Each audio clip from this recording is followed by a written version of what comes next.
If like that, wait, then we will done like that.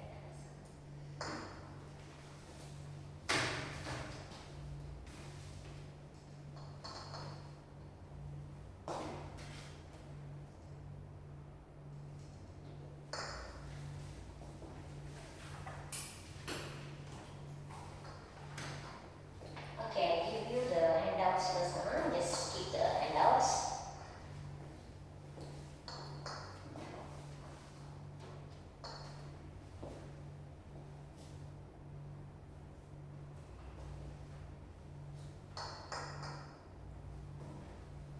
Okay, thank you. Okay, so today we're going to talk about basic wound care for non-medical. So this is our lesson plan and shadowing. I'll be explaining about the trainer profile, ice breaking, and we have the 4 modules. We also have some quizzes in the middle, and we also have some assessment. Okay, so this is the trainer profile. As you can see, this is me. Okay, my name is Sulochana Rudiran. I'm from Seremban, Negeri Sembilan. As for my qualification, as you can see, I'm a HRDCorp TGT certified trainer, and I have a master in business administration. I'm trained in basic wound care, and I'm also certified in specialized elder care, level 1 until level 3. So I'm the founder of We Care For You services, which we started initially in 2016. And I'm the director of Alasha Home Care, Sederhana Berhad. And right now, I'm also a founder of Alasha Empire, where we provide training and consultancy on this. As for the experience, I have 7 years experience in wound care and elder care services in Seremban.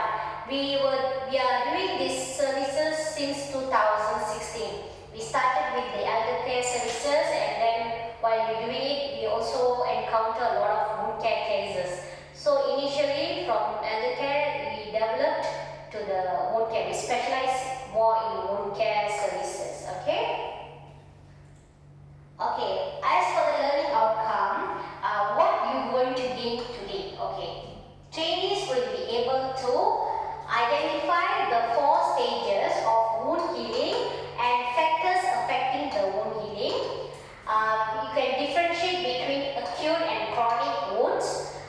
You'll be able to carry out a wound assessment using the assessment tool, and be able to recognize wound dressing products and demonstrate the basic wound dressing. Okay, these are the learning outcomes.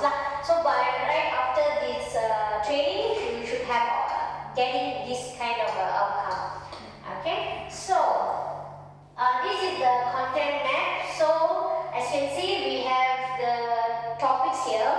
The first topic is our skin, and we will be talking about anatomy of the skin problems for elderly, and skin management. The second topic will be understanding the wounds, where we will be talking about principles of basic wound care, wound assessment, and nutrition in wound care. The third topic will be types of wounds, acute wounds, chronic wounds. Okay, and the fourth will be wound care management. We will talk about wound product, the product knowledge, and then wound dressing technique and wound assessment. Okay, so now we're going to have a small short ice breaking session. So this ice breaking session is for us to get to know each other. So what we will do is, you'll partner with the person sitting beside you, because we only have 2 people here. So you both each other will talk, and you will ask a question like, what is their name, where are they from, and 2 interesting facts about the person. So anything interesting, we just talk and get to know each other. So I will give around 5 minutes for you to discuss, and then after the 5 minutes, we will get to know each other more. Okay, thank you.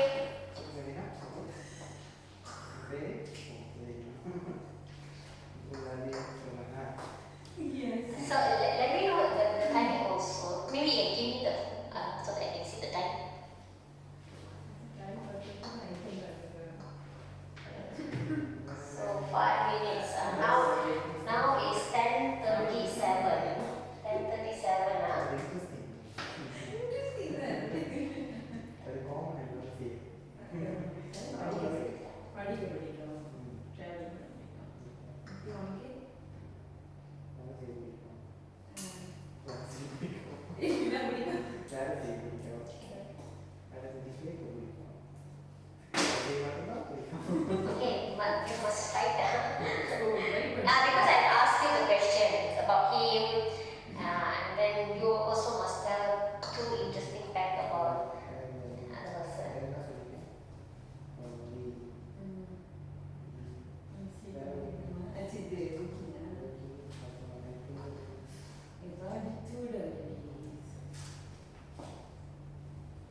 Okay.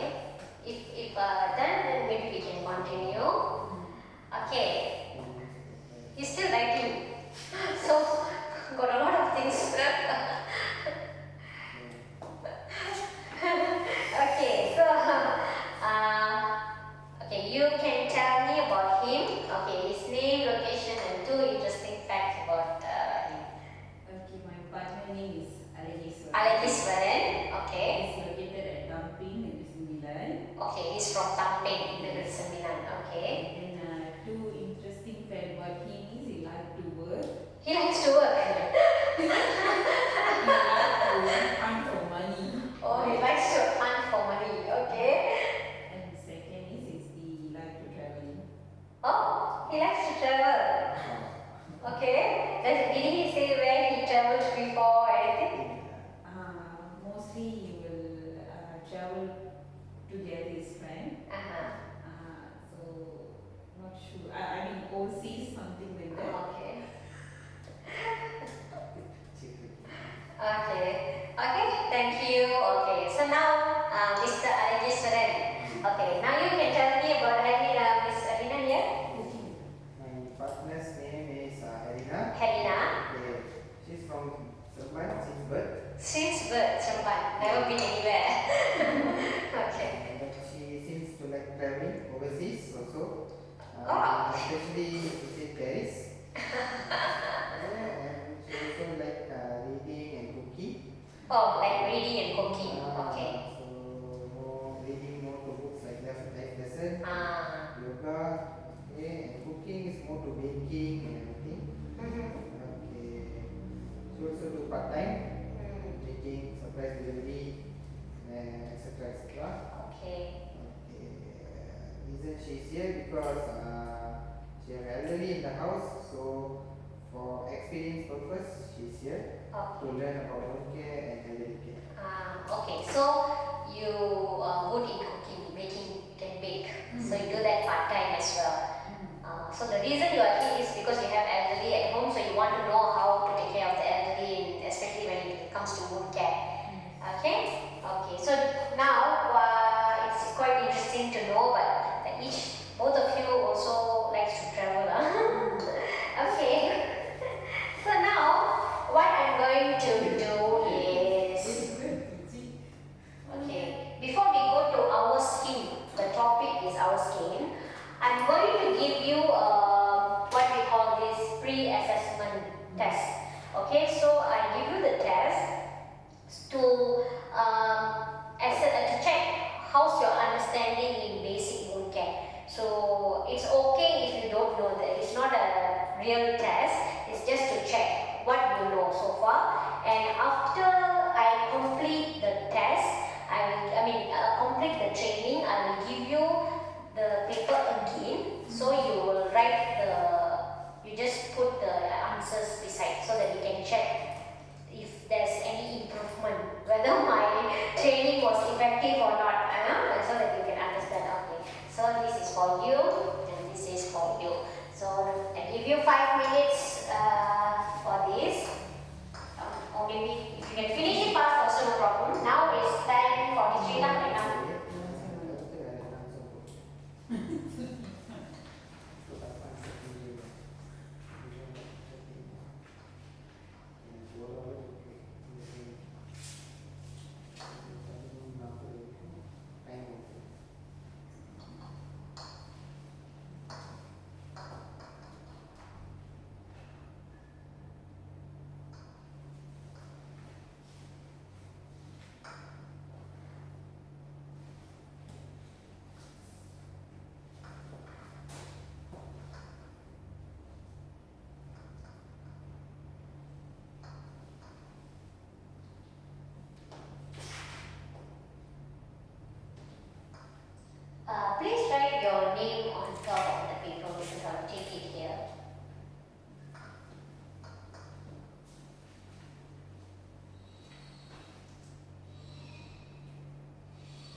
understanding, right? So you just put your answer here.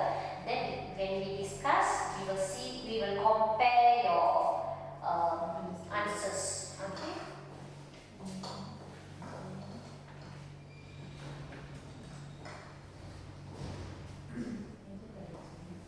Okay.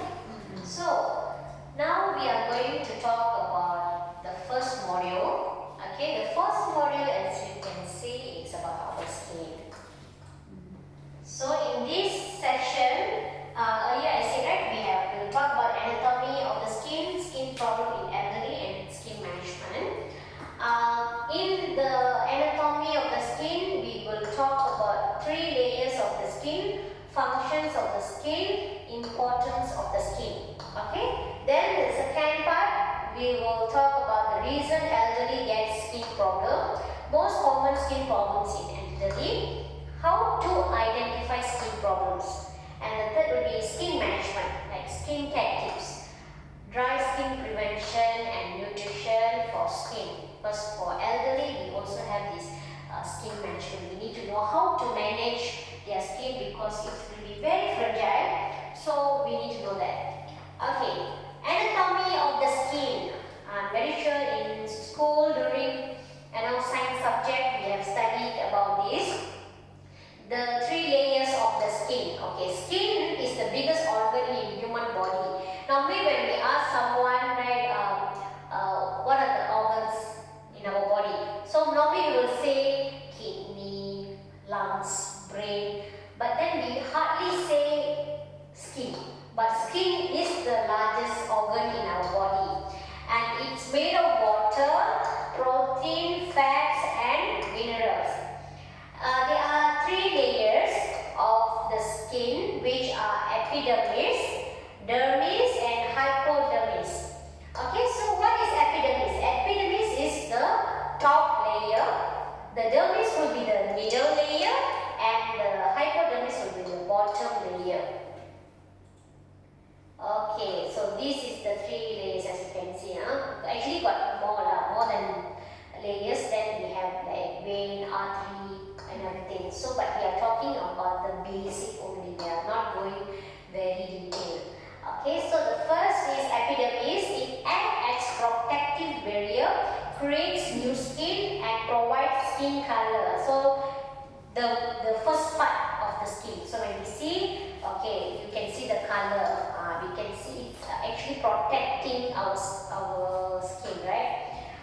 Then we have dermis, where we grow hair. It makes oil, produces sweat, it supplies blood and has collagen and elastin. Okay, so where is the, okay, this is dermis. As you can see, this is the first part. The dermis part is here and the hypodermis is here. Okay, hypodermis is a cushion, it's like a cushion's muscle and bones, has connective tissue, helps the nerves and blood vessel regulate body temperature. Okay, so this is the hair follicle, the sweat duct. You can see here vein. Okay, sweat duct, sweat gland. So these are the layers of the skin. We already studied this in school many years ago, but I'm sure you all can remember, right? Okay, what are the functions? Okay, functions of the skin. It's a protection. It gives protection, absorption, excretion, sensation. We know about sensation, pain and everything. Regulation and secretion. Okay. So, what is the importance of the skin? What is the importance? Protect Yes. against germs. Okay, so normally it is protect against germs, and then it regulates body temperature, help to feel sensation. Without the sensation, feeling of the sensation, we will have a lot of problem. That's the problem our diabetic patient will have, because they don't have sensation. Say they will get the wound, they don't even know there's wound because they don't have sensation. So it's very dangerous if you don't have the sensation, and it regulates the body temperature. We can see, right, whether we having fever or not, or we having a normal body temperature. It's all based on the skin. Any question? Yes, sir. Okay. Because we have 4 modules, huh? So, okay. For the elderly, we have skin problems. What are the skin problems and why they are getting it? Okay, first of all, elderly, they are very fragile. You know, they are like a baby. Baby also never mind, but elderly people, they have a very fragile, vulnerable skin. So it's very easy for them to get a wound. It can tear, you know, and they get very sensitive.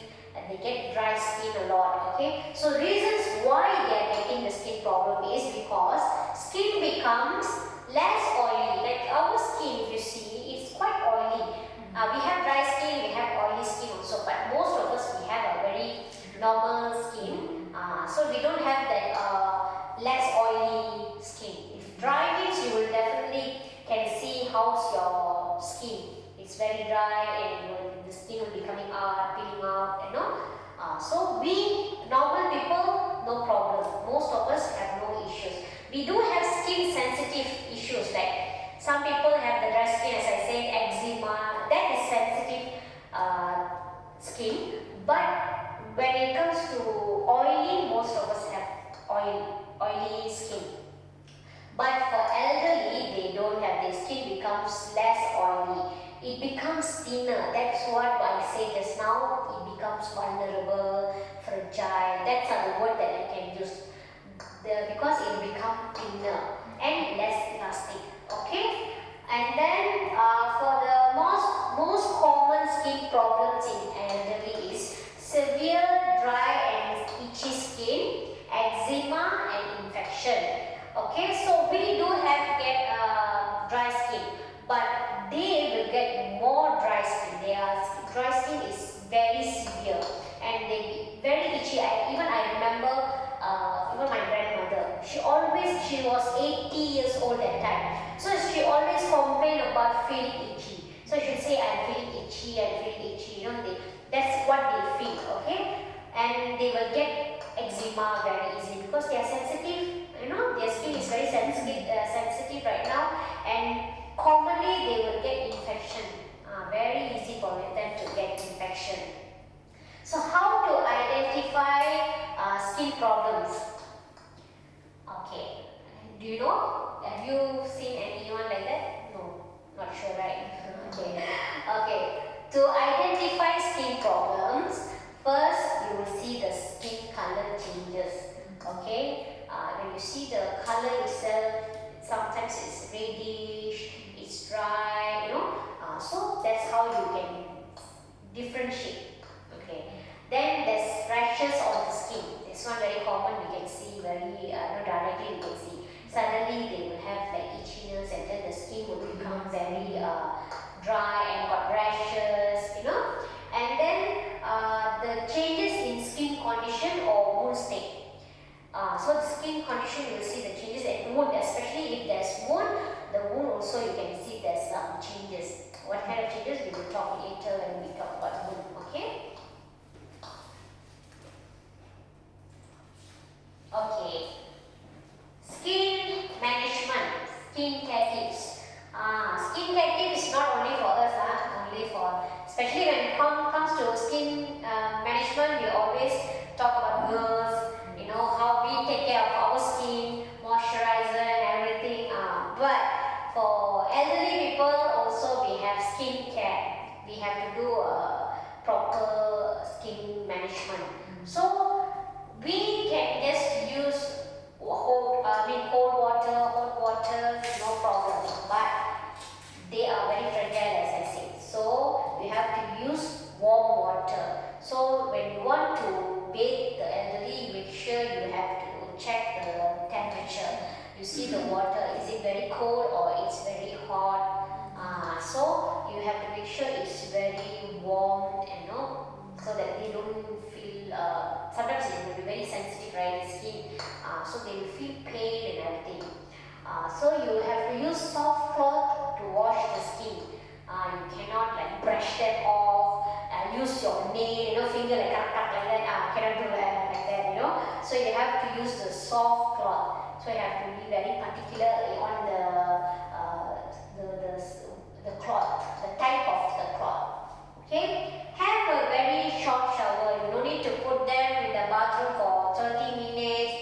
Some people I got see some people because sometimes what will happen is they don't bathe the elderly. They will just wipe them off. So when they maybe once a week they will go and bathe them. So they want to make sure the person is clean. So they will take time to bathe them, hair and everything. So actually you shouldn't do like that. Just make it as short as possible. Don't let them be in the water area for a very long time. Okay, and then you need to protect the skin from sun. We have UV, even for us we need to make sure that we use UV protection. We cannot just simply go outside nowadays. Everybody will say, right, UV protection, we have to use this type of skin, this type of like for cream. There's a lot of creams now to protect our skin. So even for us it's like that. So imagine for elderly, they also very sensitive. So you have to make sure that you protect the skin from the sun. Check the skin for any sign of skin cancer. Sometimes it happens because we never know, right? Nowadays cancer, all kind of cancer is now available. So you need to check the skin cancer also. You can Google, we have the symptoms, so you can check on that. Dry skin prevention, how to prevent the skin becomes very dry. Okay, so as I said, take fewer baths. One is short shower. Okay, one is take fewer baths. So just now I told you, right, that some of our patients 1 week they won't take shower, maybe like 6 days they won't take shower. The 7th day they will take shower. So for that 6th day they will wipe. They will wipe and make sure they're clean. You don't need to take every day. Depends on the elderly also. If the elderly is okay, no problem, can walk, mobile and everything, then okay. But they also shouldn't go and take shower for 3-4 times in a day. It's not necessary. So use milder soap. You cannot use, maybe we can use baby soap. Mostly, as you can see, we use baby soap, soap like Johnson, Purine. So we have to use the pH, the normal pH, good one. So apply moisturizer like lotion, ointment, cream for sensitive and dry skin. Now we have a lot of products available in pharmacies as well. So you can check in the pharmacies what kind of lotion is suitable for elderly, what kind of cream, ointment for the sensitive and dry skin. The one I normally checked with some patient, they use Seba lotion, Sebamed. They use that. Some use something they call coconut oil. No, better don't use coconut oil because it's for some people it's not suitable for them. Lotion is because when you buy from pharmacy, it's already been to the KKM, they already checked, they did all the research, then only they come in putting it out in the market. So we know how is it. But like coconut oil kind of thing is, we're not sure. Some people it's okay, some people it's not okay for them. Okay. So as for the nutrition for skin. Okay, nutrition for skin, nutrition for skin, you need to consume, they need to consume water to avoid dehydration. Another reason why they get sensitive skin, why dry skin is because they don't have enough water. Sometimes they don't drink water. It's hard for them to drink water. So you need to consume water, and then if you have trouble to drink water, include water-rich foods with every meal such as cucumber, watermelon, So some people have problem to drink water. It's very hard for them to drink. So they will avoid, they will try not to drink the water, you know. Like small children, you know, they don't want to listen at times, you know. So that time what you can do is you can give them like watermelon. I see elderly, they are okay with watermelon. It's tasty for them. So cucumber is also okay, okay. And then when okay, eat variety of food. Okay, they need to eat colorful vegetables. Not only, some of us what we will do is we won't eat variety of vegetables. The thing is you need to eat. We have the colors, all kind of colors, right? Orange, purple, green. You know, so you actually need to eat all the colors, but not in one day. But what I mean is, in a way, you know, you keep changing your meals. You know, keep changing the vegetables. Don't cabbage means don't the whole week you eat cabbage only. Not like that. We have to have a variety. Fruits, grains, beans, fish, egg, nuts, and seeds. Okay, eggs, fish also you need to see. Some people they are allergic.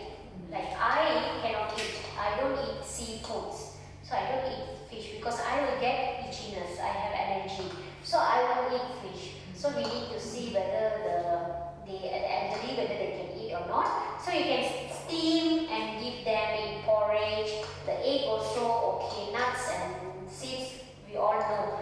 Nuts means almond, cashew nut, pumpkin seed. So these seeds are very good. Chickpeas is very good for protein. So you can go for that.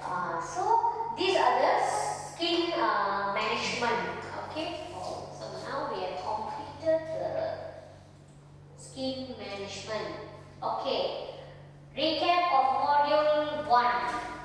Okay. So in this module, we talk about anatomy of the skin, functions of the skin, importance of the skin problems in elderly, and skin management.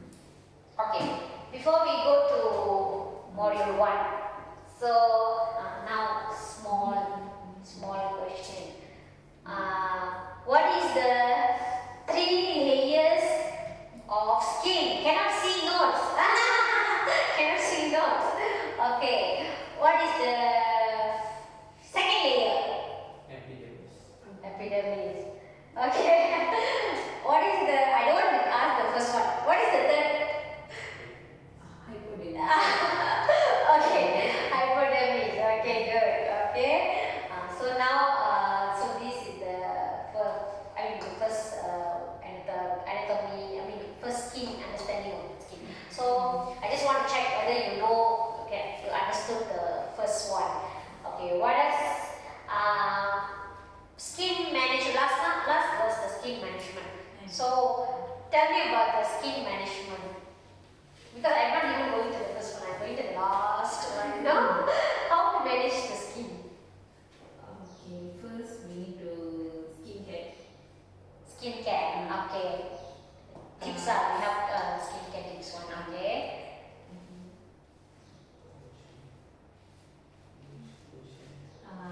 You know, what are you telling her? You tell it to me. No problem. This is not like, we are not having tests. No marks for this. I'm just checking whether you understand the topic or not. This is not school, like school only. Okay, you tell me how to manage the skin. Warm bath, yes. Soft clothes. Soft clothes. Short shower, okay. Nutrition. Yes, we need to have the nutrition, yes, good nutrition. Okay, not bad. Okay,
slides is it? Slide 160 slide. 60 slide. So 60 slide now. ஒரு ஸ்லைடுக்கு நீங்கள் ஒரு நிமிஷம் வச்சா கூட 60 ஸ்லைட்னா so நீங்கள் ரெண்டு slide ஒரு நிமிஷத்துக்கு பேசுவீங்க.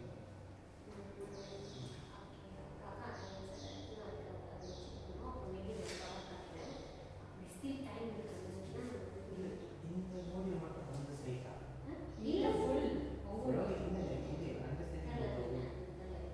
இந்த இது மட்டும் எத்தனை ஸ்லைட் வருதோ அதில் பிரிக்கணும் அந்த மாதிரி. ஸோ அண்டர்ஸ்டாண்டிங் ரொம்ப போகாதுன்னா நீங்கள் வந்து இழுத்து பேசுங்க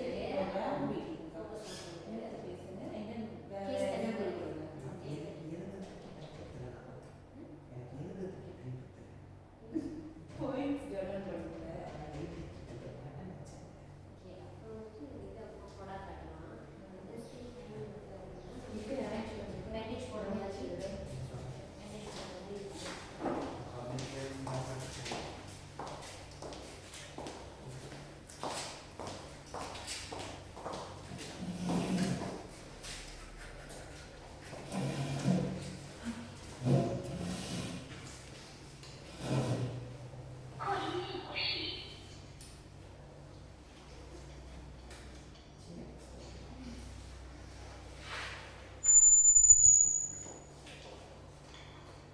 Okay, so now we're back. Okay, so we already talked about our chapter 1. Okay, now we are going to the main part. Okay, understanding of the wound. Okay, here what we're going to do is we're going to talk about the definition of wound, wound healing phases, factors affecting wounds, complication of the wound. Okay, so have you seen wounds? Actually, you have experience taking care of elderly, is it? Okay, so does the elderly had wounds? Yeah, they do. They had wounds. Like what kind of wound? Is it like a big sore or diabetic or what kind of wound is that? It's a normal wound. How to say? Your father or anyone? Do they My have? grandfather. Oh, your grandfather? My grandfather. He met a minor accident. Minor accident. Okay. While gardening. Oh, So okay. that one, not to say like severe, that one can be cured. Okay. So your grandfather, did he have diabetes? Yeah, he had. Ah, But so- he maintaining the Oh, diabetic, maintaining diabetic. Mr. Alison, how about you? I see wound every day. You see wound every day. So where are you working actually? Hospital. Oh, in the hospital. Okay, you are. What work you are doing? Medical assistant. Okay, medical assistant. So you already see the wounds in hospitals, lah. Okay. Okay. So now for the definition of the wound, we know that definition is like an injury. Okay, it's injury to the body as from violence, accident, or surgery that typically involves laceration or breaking of a membrane such as the skin and usually damaging the underlying tissues. So when I explain this, you can imagine, right? So the how it works is when you get injured, it from the violence maybe or accident. Mostly it's accident and or surgery. Okay, so it always normally when you fell down, we will get the laceration, abrasion type of injury. So type of wound, and so how it becomes is it breaks the membrane. So when it breaks the membrane, it will damage the underlying tissue. So we only know that when we get wound, we will get what blood. The blood will lose out. That's all we know. We see abrasion, but there's a healing process that we have 4 phases of healing process. It's not just heals just like that. It have a process. So it goes step by step in order to make that wound heal. Okay, first is hemostasis. What is hemostasis is, it starts when blood leaks out. So when we, this one normal, you know, when we go somewhere and then we fall down. One time I fell down and then my knee got injured. So I think because I fell on the road. So it very far, just like that, I can see the laceration, abrasion kind of wound. So the blood comes out. But for us, as you can see, after for a while it will become dry. The blood will dry out, and then it will take time, but then it will cure. Okay. So the hemostasis starts when the blood leaks out. Okay. Second is inflammation. What is inflammation? Inflammation controls bleeding and prevent infection.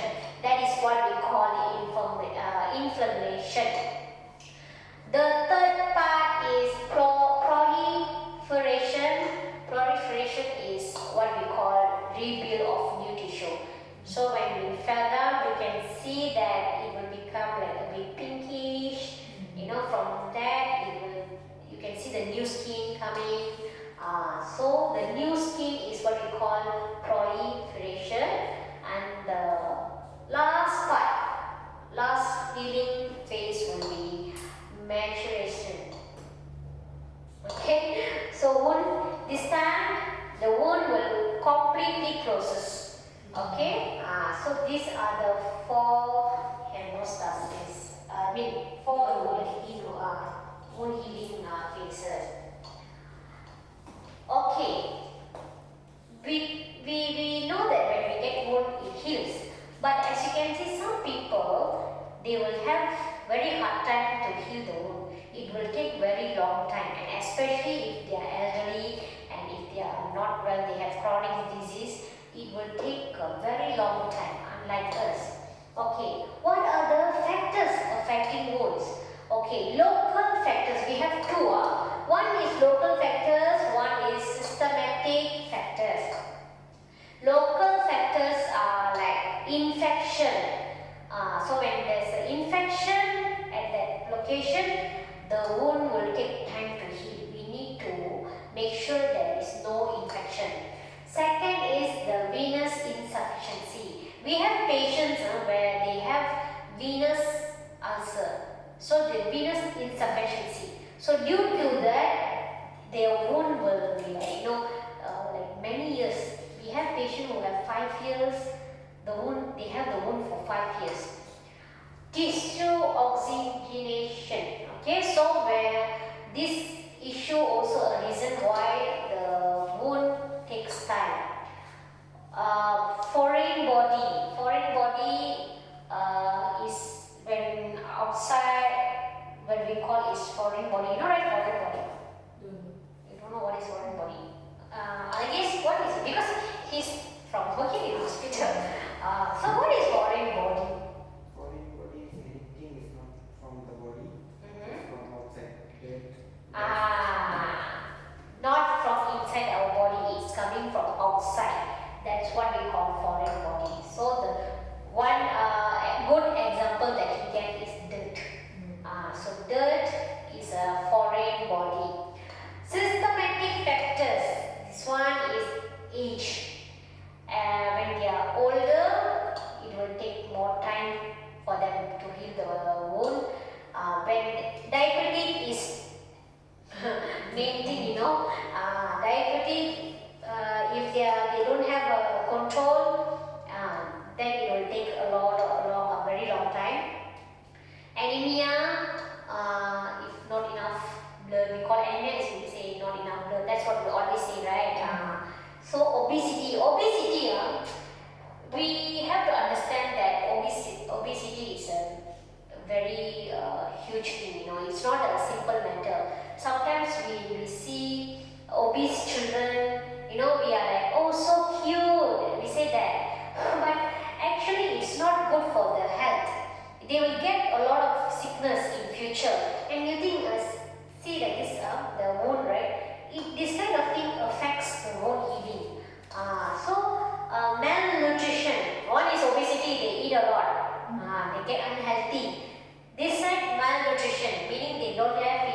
nutrition.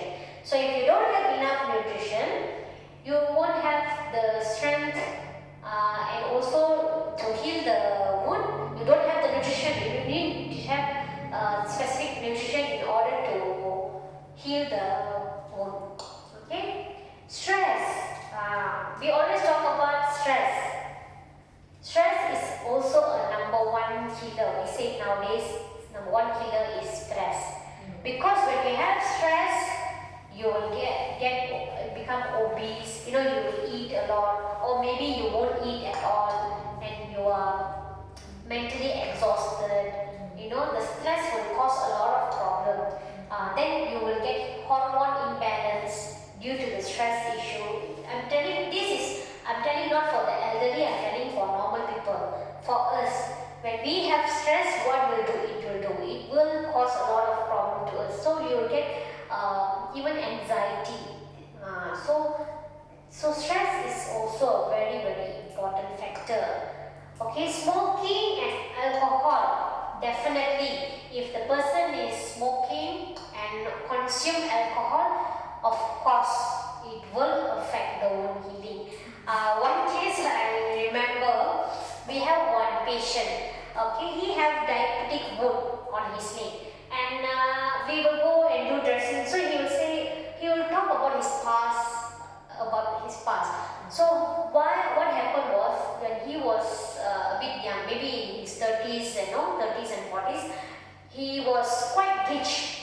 Okay, he was very rich, and he will do business, transport business and everything. So they will have gathering, they have a networking session. What they do is they smoke and they drink. So this smoking and drinking at last what made him to get diabetic. And also after that he became poor.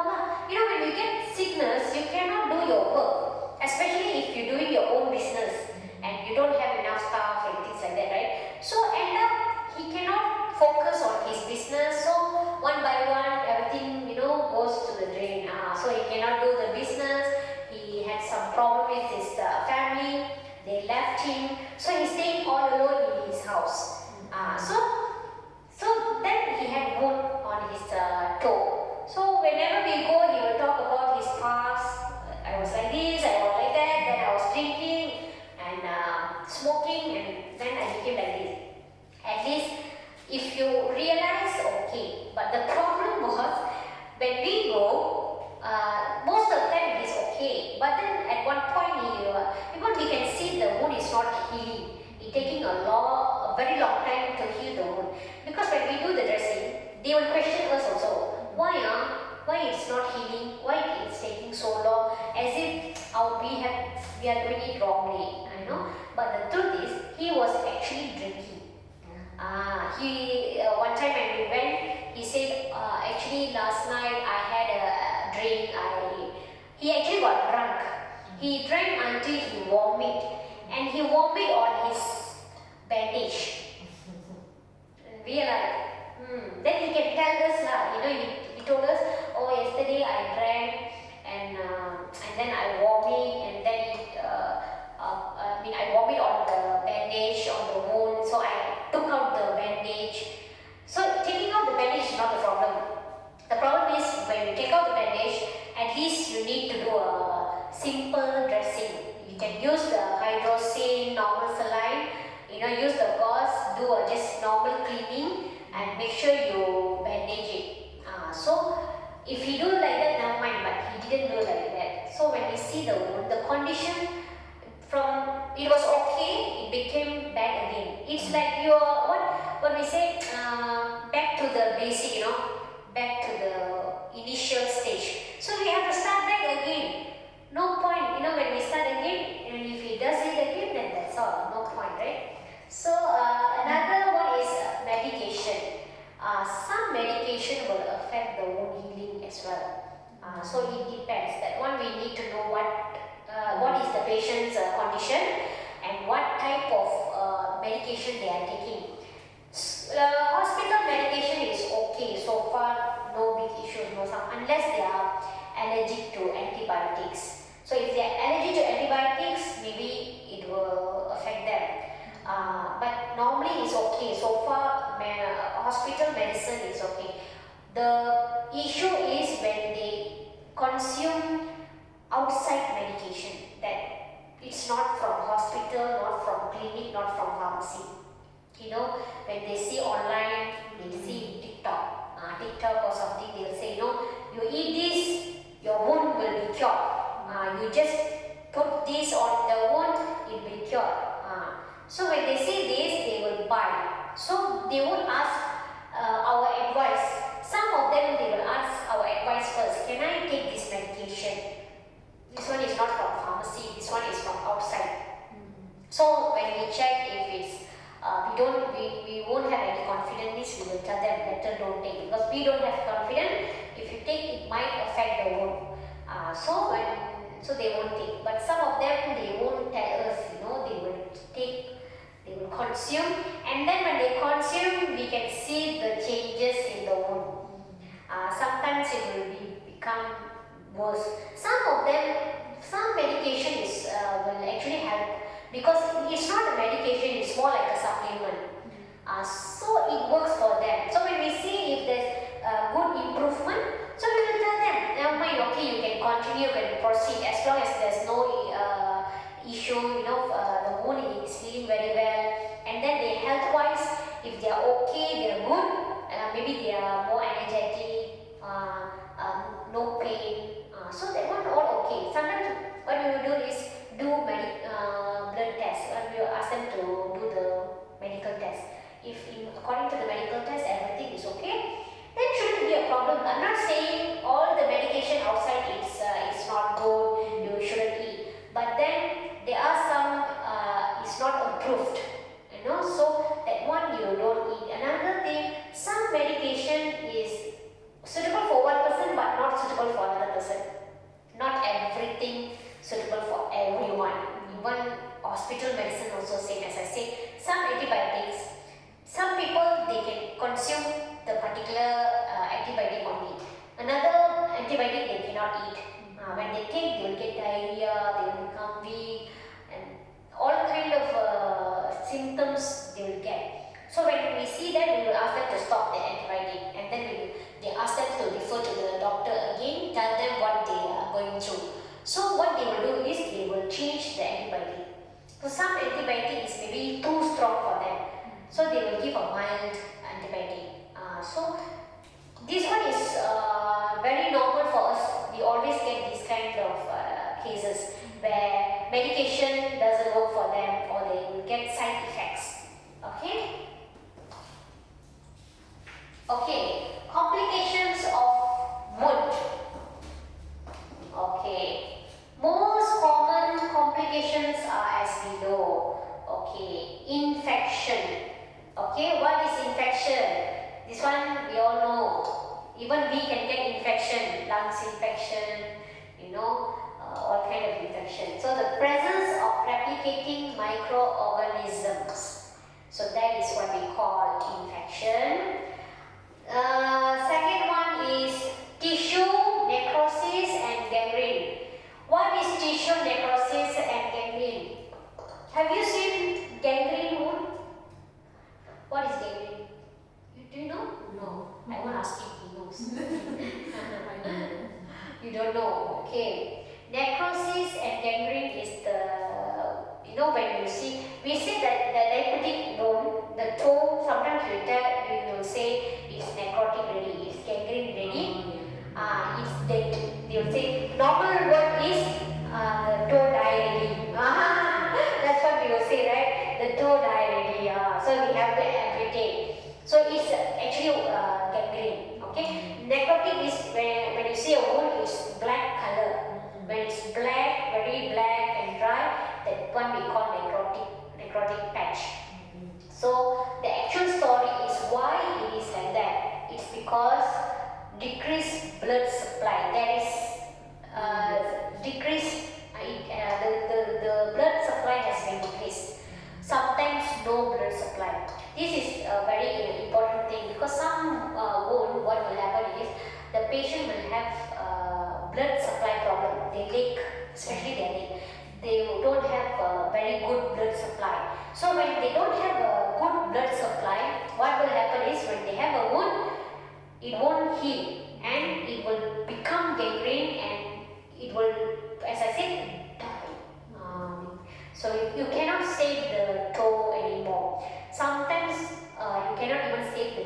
So normally hospital will check the vascular, they will check whether got blood supply or not, and then if there is no blood supply, they will advise for the amputation. They will ask them to amputate the leg. Okay, so the reason is decrease in blood supply. Another one is periwound dermatitis. Is moisture associated with the skin damage. So that one we call periwound dermatitis. And then another one is periwound edema. What is periwound edema? Edema is excess body fluid around body cells or tissue. Okay, edema is what we call, when you see the leg, you can see it's swollen. So normally when it's swollen, we call it edema. Okay, so this one is the excess body fluid around the body cells and tissues, so meaning the wound area. No? Okay, osteomyelitis. We had one case, or one case. Okay, one or two cases of osteomyelitis. This one is bone infection. When have bone infection, it's very hard to cure the wound.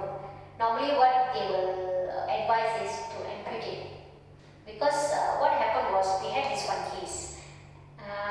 The patient had osteomyelitis. Even I have problem pronouncing it. Okay, so the patient had it. So he went to private hospital. So they amputate one toe first. Okay, one toe they amputate because it's gangrene already, because of the infection. And then we were doing the dressing. Okay, so at first we didn't know that the patient had osteomyelitis. If we knew, we would tell them to go to the hospital and amputate, or do like that, because it's hard to save the leg. To save the toes. What happened was, first they amputated one. Then we see, when we do the dressing, we see the second toe becomes gangrene. So have to amputate the second toe. And then we do dressing again, and then we also suspect why the third toe is becoming gangrene. So what we did, we asked them, sometimes what will happen is the patient won't tell everything. They will just say, oh, we went to the private, they amputated the toe because they have diabetes. They won't explain more. And when we ask the, what we call this, hospital record, they won't give. They will be like, not here, not there. But normally we will ask for the report first, because in the report it will state all the information is there. Because if they don't tell, this is what will happen. When we do, we see why it's keep on, there's a gangrene, toe, every toe we can see the changes.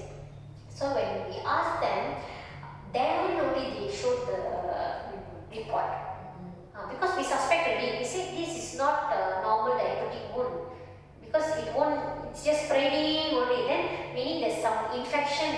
What kind of infection? What is the infection? That's what we want to know. So the patient had bone infection. So bone infection means we cannot do much.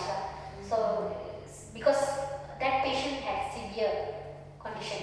So what we said, we didn't want to do the dressing and just take money. It's not fair and it's not good. So what we told is, he said, you have infection, bone infection, better go to the hospital and do a checkup, and if you have to amputate all the toe, you have to amputate the toes. You have to follow the advice, what doctors say. So I think because it's private, they amputate one first. If it's government hospital, maybe they would check properly, also we're not sure. But first, maybe sometimes what will happen is the patient will say, patient family will say, don't amputate everything. To amputate one first, then we see how, because they have this hope, they don't want to hear, don't amputate everything means it will frighten them, so they'll say don't amputate everything. So they'll say amputate one first, then they will amputate one, have to follow, but then the truth is they have to amputate everything. Okay. Then hematomas, it's a bad bruise, hematomas. Okay. The other one is the failure of the wound to heal well. This one even I couldn't say. What is it? Dehiscence. This one is the failure of the wound to heal well. So these are the complications of the wound.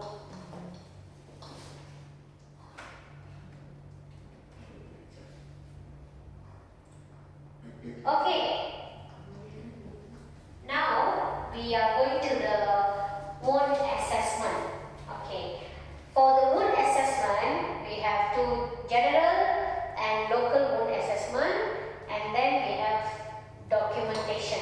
So for wound assessment, we must know how to document it. Okay? Okay. What is general and local assessment? General assessment is general things like age, lifestyle, disease, obesity, medication, impact blood circulation, and nutrition. So lifestyle, this one you can see whether they smoke or not, whether they consume alcohol or not. So for the disease, this one we will check whether they have diabetic, whether they have kidney failure, whether they have heart problem. So we have to check everything. Okay.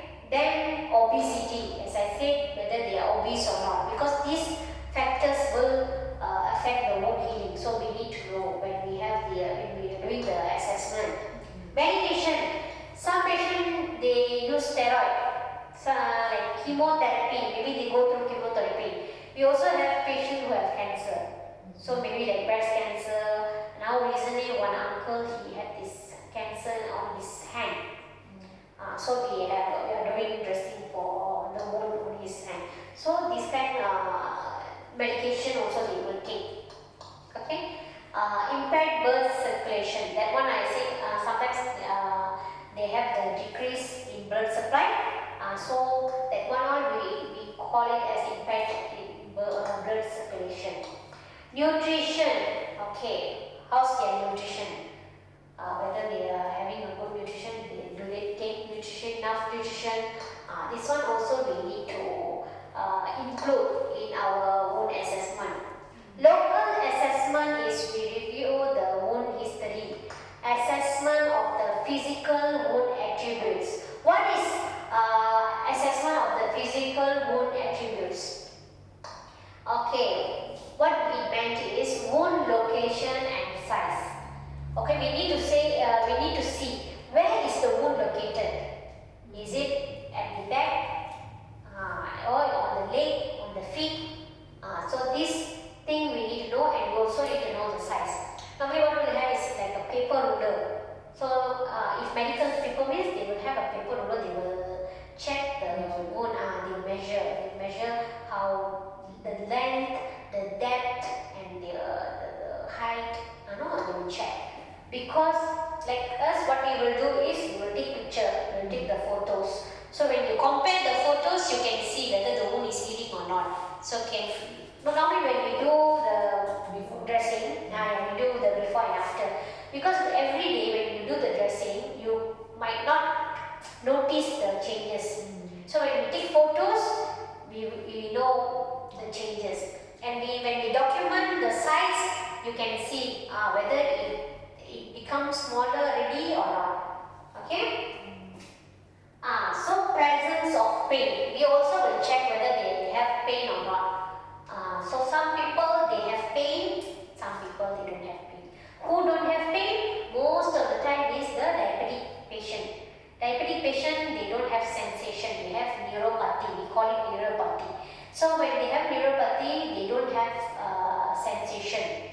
So they don't know whether they have pain or not. They don't even feel any pain. Sometimes we will be doing a very deep wound dressing, but then they won't feel anything. But if that one happened to us, we cannot take it. We have to use the lidocaine, or the doctor have to put lidocaine to numb the place. So like that, okay. Condition of the surrounding wound. When there's a wound, you not only will look at the wound, but you have to check check the surrounding of the wound. How is it? What is the color? Is it swollen or not? Got any differences around that area? Sometimes what will happen is there will be new wound. You can see a new wound developing the other side, beside that. So that's why you need to have the documentation. You have to do a proper documentation. Okay, when we do the assessment, we have this one thing we call time. TIME. What is TIME? It's tissue, inflammation, moisture imbalance, and epidermal margin. So this one, when we do the assessment, we will put TIME. We will check, meaning when you do the assessment, you will check the tissue. Okay, the tissue, how's the tissue? You check the condition. And then the second one is eye. Eye is inflammation. You check whether got inflammation or not. Then the third one is the moisture imbalance. Because when you do the dressing, you have to make sure the wound is have a moisture balance. It shouldn't be very dry. It shouldn't be very wet. So you have to do a moisture balance dressing. But depending on the wound, also you need to check the wound, condition of the wound. Okay, and then epidermal margin. Okay. What should be included in the wound assessment? As I said, this one is when you do the documentation. Okay, when you do the documentation, you can do a very simple documentation. You can, like for medical report, they have a proper one. For like non-medical, you can do this at home or just write down something like this. Okay, where is the wound located? Okay, is it a bed sore? As I said, which part of the body you have the wound? Because it's important, because when you do the dressing, you need to know. Because let's say it's a bed sore. Bed sore means you need to do position. So because bed sore, it's not easy. Sometimes it will have a bit hard to heal because there's a pressure when they lie down, because they are not moving. Most of them are bedridden patients. So bedridden patients, they cannot move, so they have the pressure over there. So when they keep lying and then there's a pressure, the wound won't heal fast. So we need to do proper, yes, we need to change position. Like every 2 hours you need to change the position, or else they will get wound everywhere. So that's why you need to record where is the wound located. So what type of the wound? Type of the wound means we have diabetic wound, we have bed sore wound, we also have arterial, venous ulcer. Venous ulcer is normal also nowadays. And then we have accident wound, operation wound. Some people, it's not sickness, they have operation, right? So that kind of wound. So you need to list down what type of wound is that. And you have to measure. As I said, you measure the length, height, and depth. Length, weight, everything.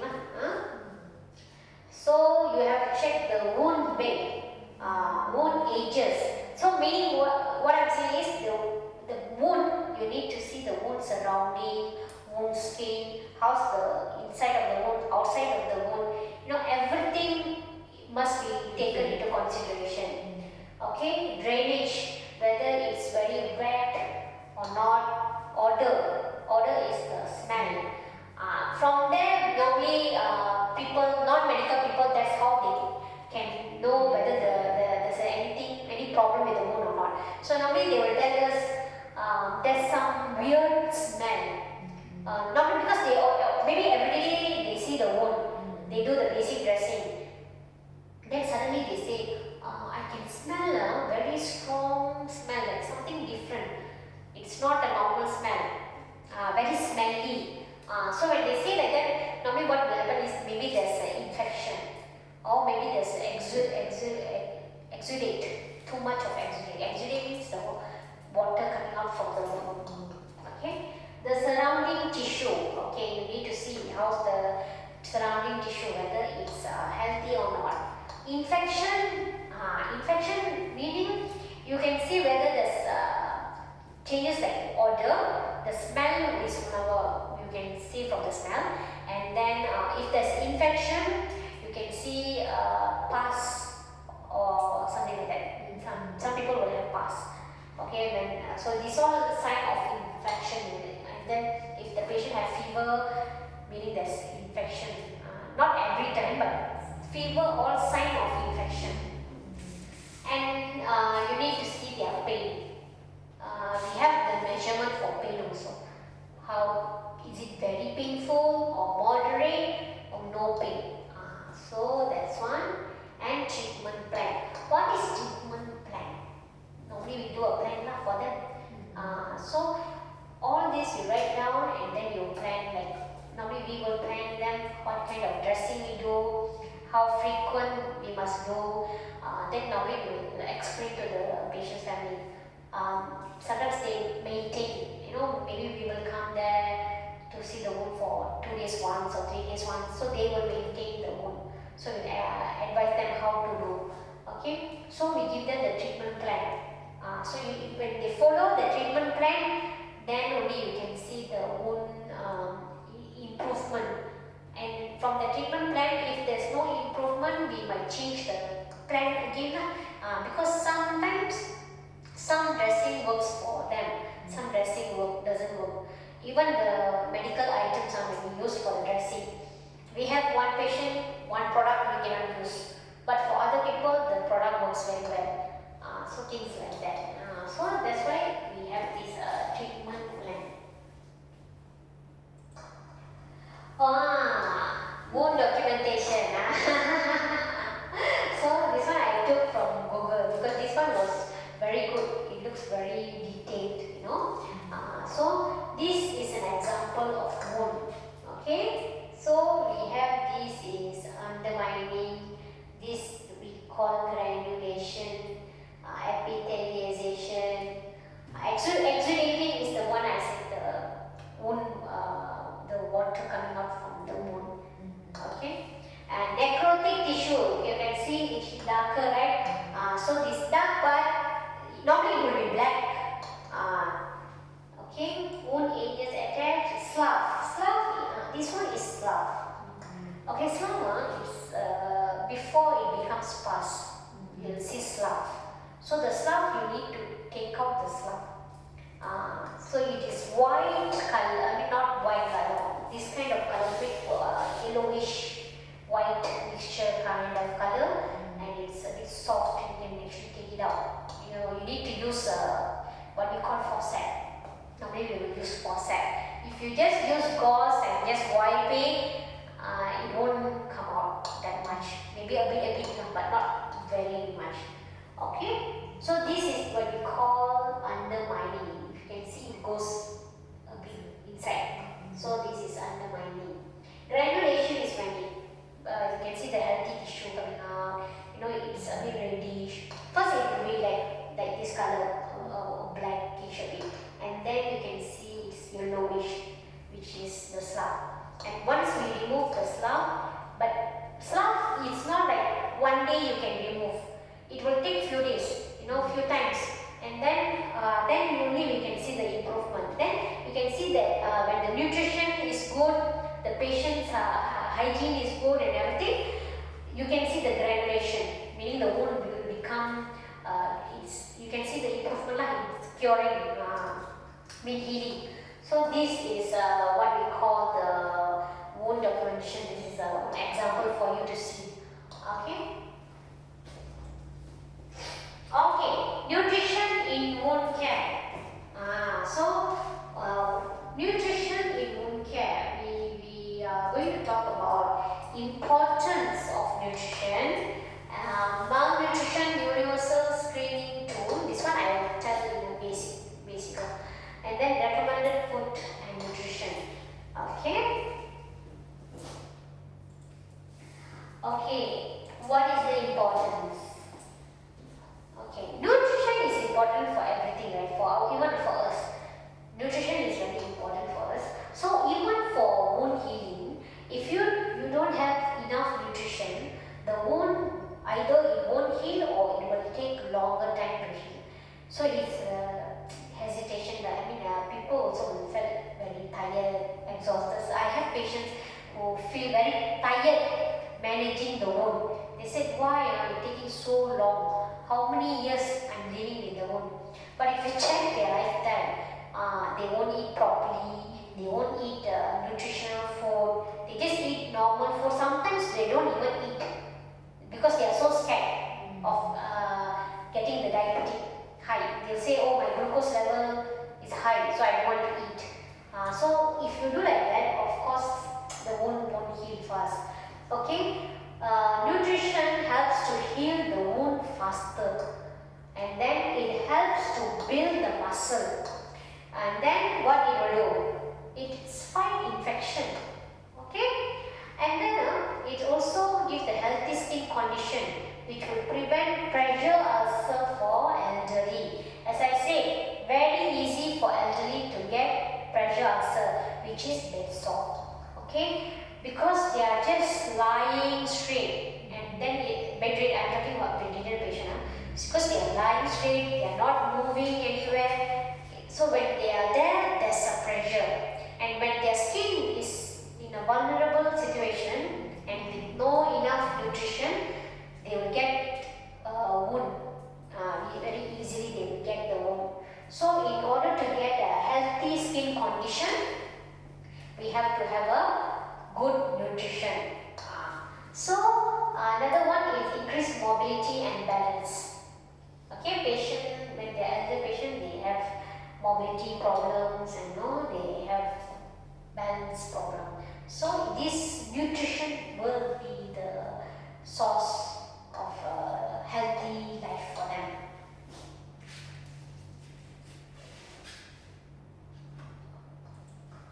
Okay, malnutrition universal screening tool, we call it MUST.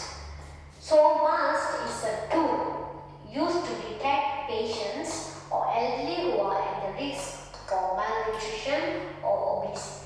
There's a 5-step screening here. Okay, they use it's a management guideline that helps to develop a care plan for patients. Okay, so you use this tool to provide, to develop a care plan for patients, meaning like a documentation, like a treatment plan. Earlier I said treatment plan, right? Something like that. Okay, so what this tool has, what it contains? MUST contains BMI charts.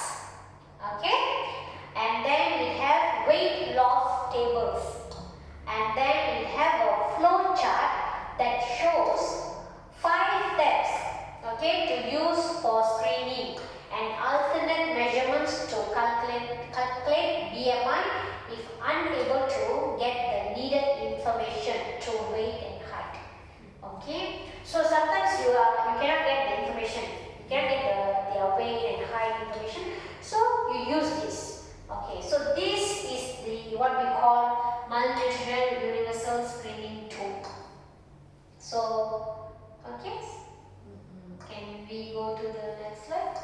Okay. Recommended food and nutrition intake. Number 1, protein. This is very important for wound healing. Okay, what kind of sources are available for protein? We say egg, yogurt, tofu, meat, poultry, fish, milk, cheese, soy. Another one I would say chickpeas. Even the other nuts, seeds also. Okay. So this is the protein. This one, this is just recommended food. Actually, of course, there's a lot of available vegetables and sources of food which is good for protein. Some even use supplements. They get supplement, they will buy a protein which is recommended by doctors, then they consume the protein. So it works well for the wound healing. We can see the difference. When they consume the protein, we can see the wound heals very fast. And for vitamin C is important, we all know vitamin C. So where you can get vitamin C?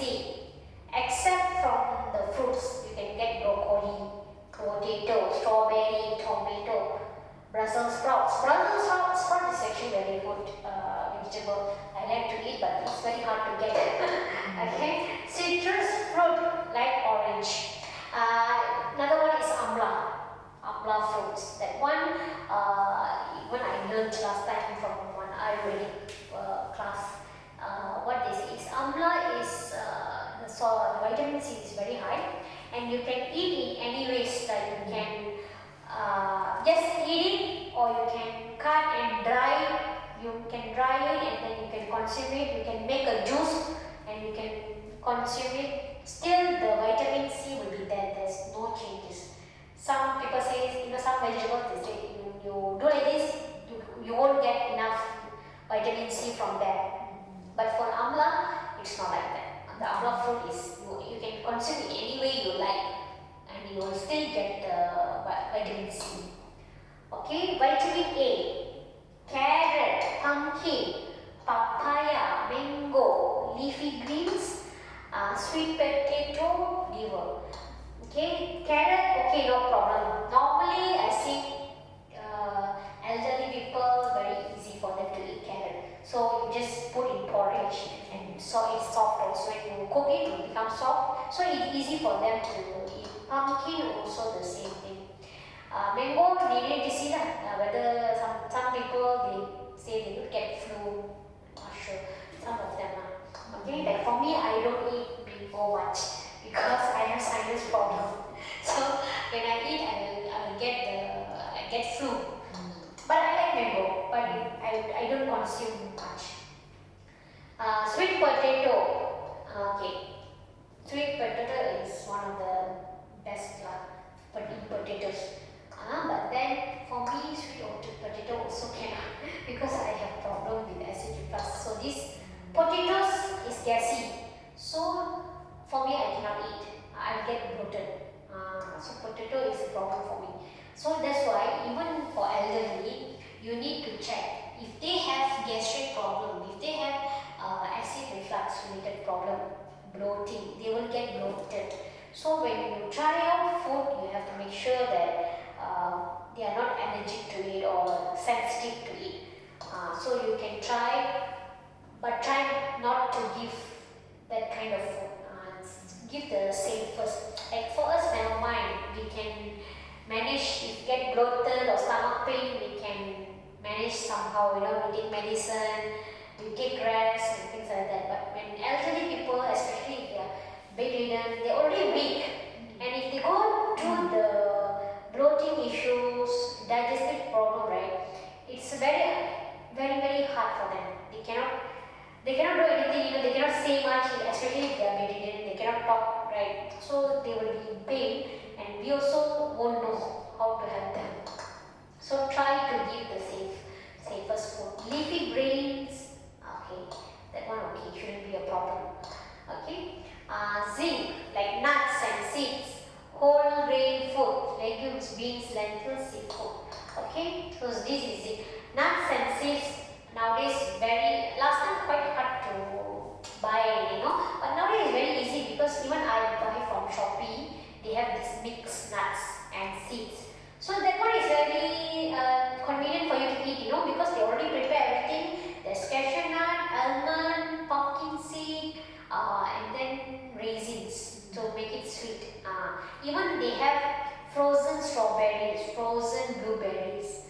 So you can try like that for ourselves, for us. For elderly, you see whether they can eat or not, whether you need to blend and then you put inside their food, make it easy for them to eat. Sometimes, of course, nuts, it's hard for them to eat. They don't have teeth sometimes, right? So you have to see what food to give them. So this is just give you the idea. Fluid is water, fresh juice, vegetable juice, soup, milk. Normally what I see patients do is of course they give the water, and then they give soup, vegetable juice hardly, fresh juice also they don't really give. Depends on the patient's condition. But soup, yes, they give like soup. And milk. Milk is normal lah. Milk they will give, definitely they will give milk. because milk is the good source for elderly, especially if they are bedridden and they cannot eat, cannot drink. So if they are on rice tube, feeding tube, so we have to give milk. So I have actually few patients who only drinks milk only. So you need to see some milk. Same thing, milk. Either they are okay with it, they are not okay with it. Some they not suitable. Some milk are not suitable for them. So you have to check in the market which milk is suitable for the patient, because there's few brands outside in pharmacy, right? So you need to check which one is good for them. So this is the recommended food. Okay, but actually as for the food, right? There's actually long list. There's a lot of food that's available. Some I tell them, you don't confuse yourself. Even our daily food, there's a lot of nutritional vegetables. You can eat the nutritional vegetables. Like the one thing I will recommend is the moringa. Okay, moringa is very good in every way. The leaf, the drumstick, we call it drumstick, right? That one, so it's very good. So it has vitamin and calcium, minerals, everything. So it's one of the good vegetables. So you can eat that. So like Indians, they will eat that. They will eat rasam, and we call it kira curry. So you can just eat that. It's very beneficial. So it's not like we don't have food choices. Actually, there's a lot of food choices, but the issue is whether you can do it or not. Whether there's someone at home to cook for them, give them this kind of vegetables, that's the problem over there. So mostly what they will tell is maybe there's a caregiver over there. So caregiver, some of them they don't cook like that. They just give milk and porridge. But then if at home there's family members are, like you said your grandfather, right? So let's say you are at home. So maybe you can give him cook this kind of food. It's not like very hard cooking, it's not like you have to put a lot of herbs, spices, not like that. You're actually doing a very mild cooking, because you cannot put a lot of spices, right? It's not convenient for them to eat, because if there's too spicy, very hard for them to eat also. So you need to see what type of food.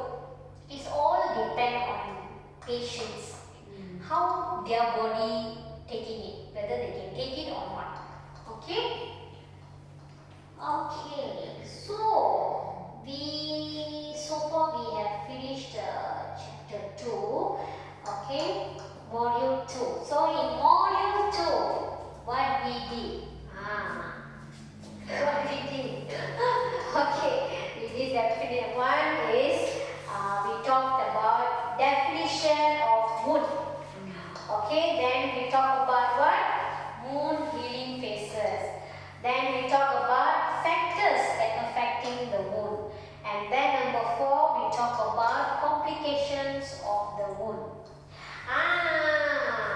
Quiz time! Not excited. Okay. Yeah, because this quiz is we're talking about moon. Okay. Don't worry, it's not like I'm testing you, nothing, no marks. It's just that I want to see whether you understand or not. Name 2 factors that affect the wound healing process. Factors that affect the wound healing process. Local factor. What is local factors? Age. Okay. Foreign body. Foreign body. Because just now you answer for the foreign body. Yeah.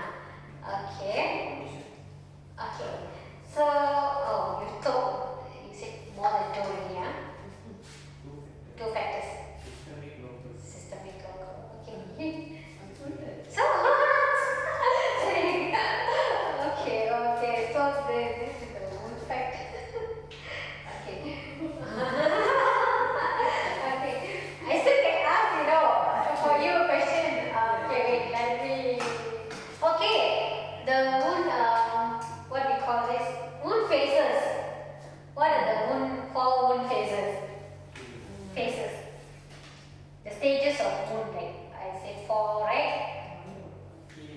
Healing for healing. Hemostasis, inflammation, purification, yeah, and then maturation. maturation, yes. Okay, got notes, huh? Okay, not bad. Okay, shall we take 5 minutes break? Okay. 5 or 10 minutes break. 5 minutes, huh? 5 minutes. Okay, we'll take 5 minutes. Now 12:05. So we resume back at 12:10. Okay?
example, burn wounds and trauma wounds. Chronic wounds are like diabetic foot ulcer, bed sore, pressure sore, venous arterial, we call it venous ulcer. So this is chronic wounds. Okay, this one. Okay, this is burn wound. Okay, so you can see, burn wound. Burn wounds are wound that was caused by heat, chemicals, sunlight, radiation, and electricity. Okay, a burn caused by hot cooking oil that was unintentionally splashed on the patient is depicted in the picture below. Okay. This is actually our patient. This was, I think this was 5 years ago. Okay, this patient is actually a India citizen. He works in a restaurant in Seremban. So that I think it was Raya time or some festival. During festival, the restaurant was quite full. They were very busy. So when they have this oil, they cook, right? They have this hot oil. They were frying chicken or something. So what happened was he slipped and he fell down and the oil splashed on him. So you can imagine it's a burn wound. So this one is called burn wound. So this part is actually considered healed quite a lot, because you can see the white patch, right? Here, everywhere. This one until here, he was having the burn wound. So we were doing dressing for some time, and it took time. So since he's not diabetic patient, he was not diabetic. So he's quite young. I think he was somewhere around 20 plus or 30 plus. So we managed to heal. So I don't have the healed wound picture because when the wound became small, the restaurant owner, he sent him to India. So sent him off lah. Better you stay in India, because the owner had to pay. So for our dressing charges, the owner paid for him. So we did, but okay, at least he paid that. So we did for few months, I think. So after that, once we can see there's a healing process, there's no more issues. So then we went to India. Okay. Okay, trauma wounds.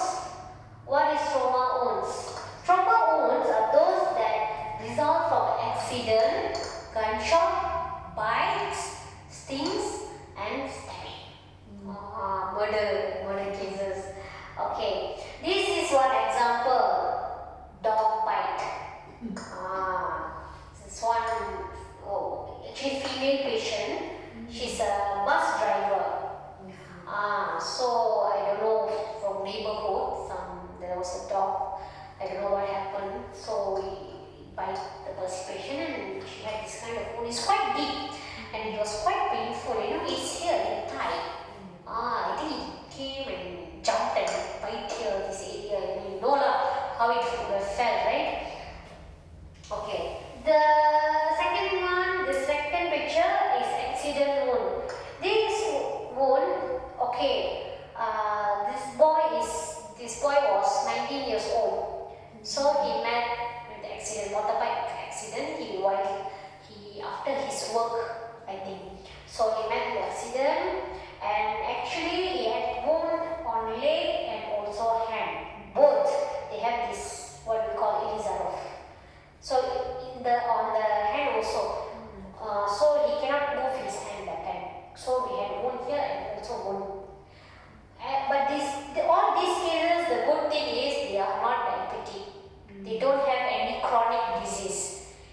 So it's just that they got some, we call it accident kind of wound. This is accidentally happened, So this kind of wound, even though it took time, but there's improvement, good improvement.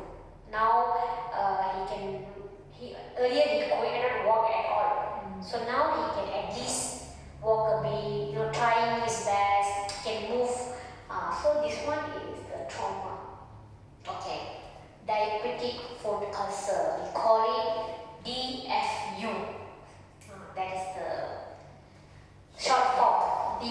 you.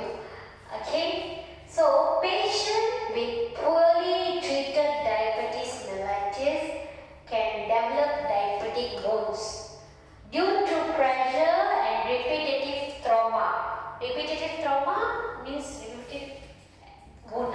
Okay, the patient typically have wound on the bottom of the foot. There was people ask me, why always foot? Why diabetic patient means they will have wound on leg. You cannot see hand or other places much. So mostly is, I can say 98%.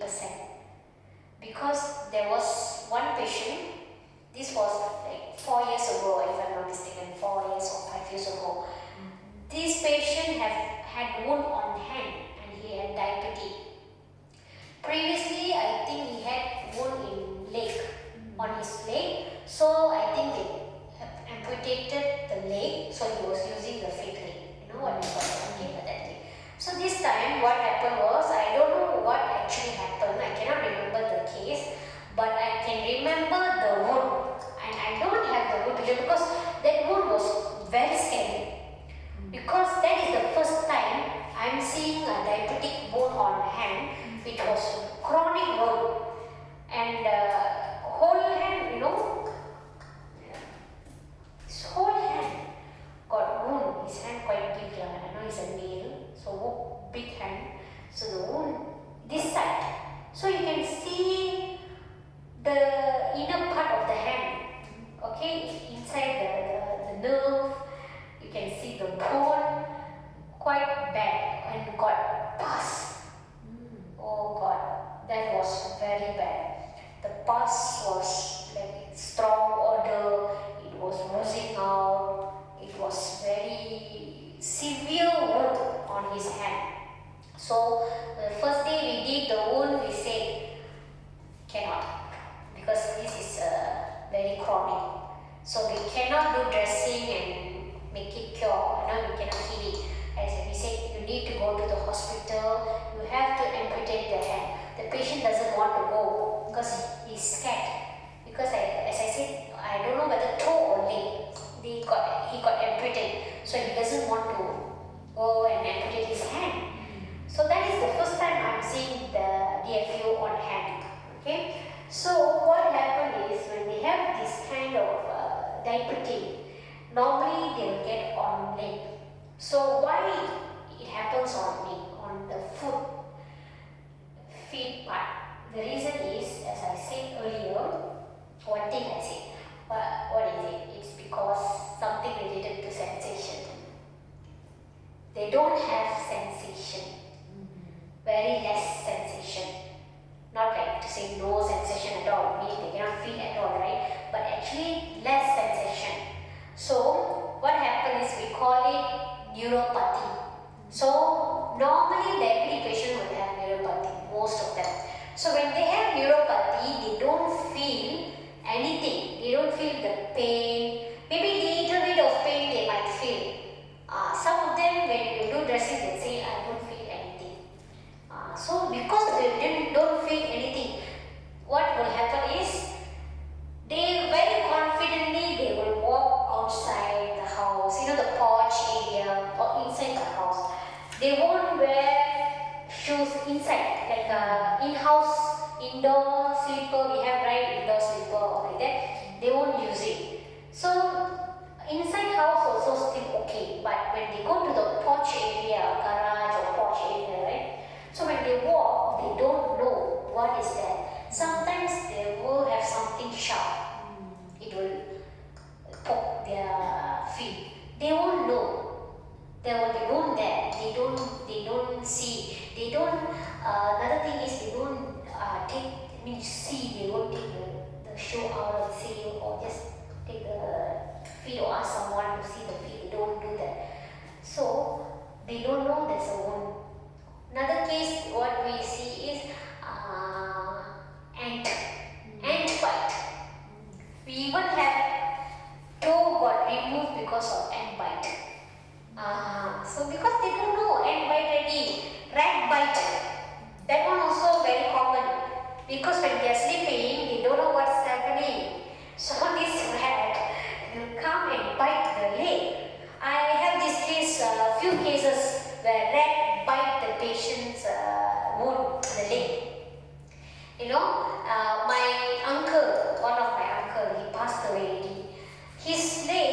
the toes got beaten by a rat.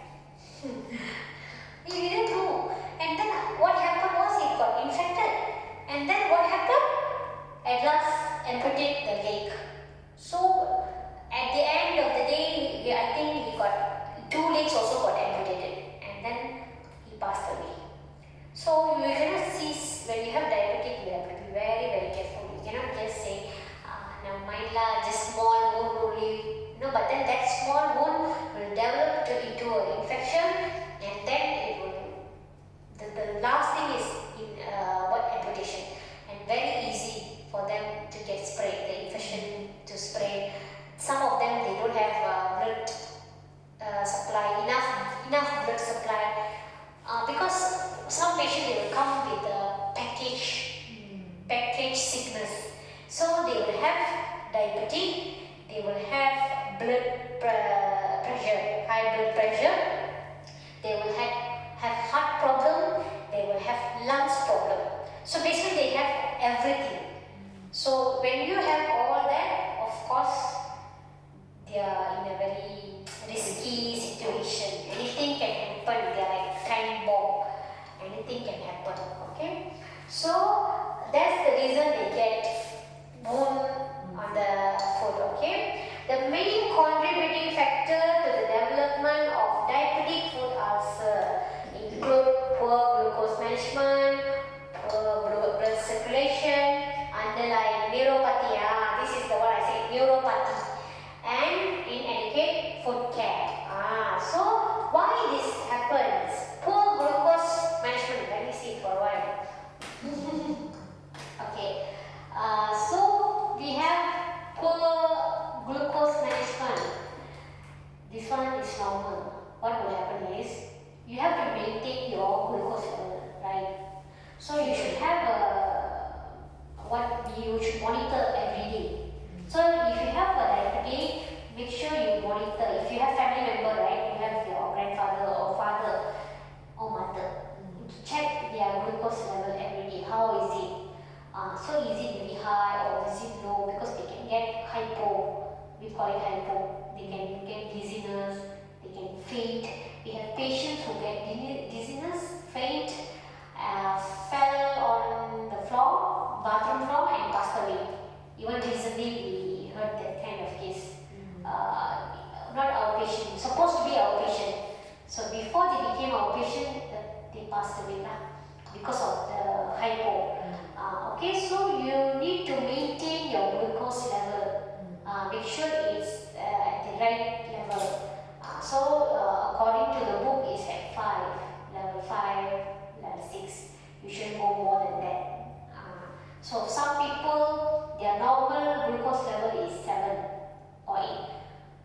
As long as you maintain below 10, don't go to the 10, 11 or more than that. Some patients, we check, it's more than 15, 20.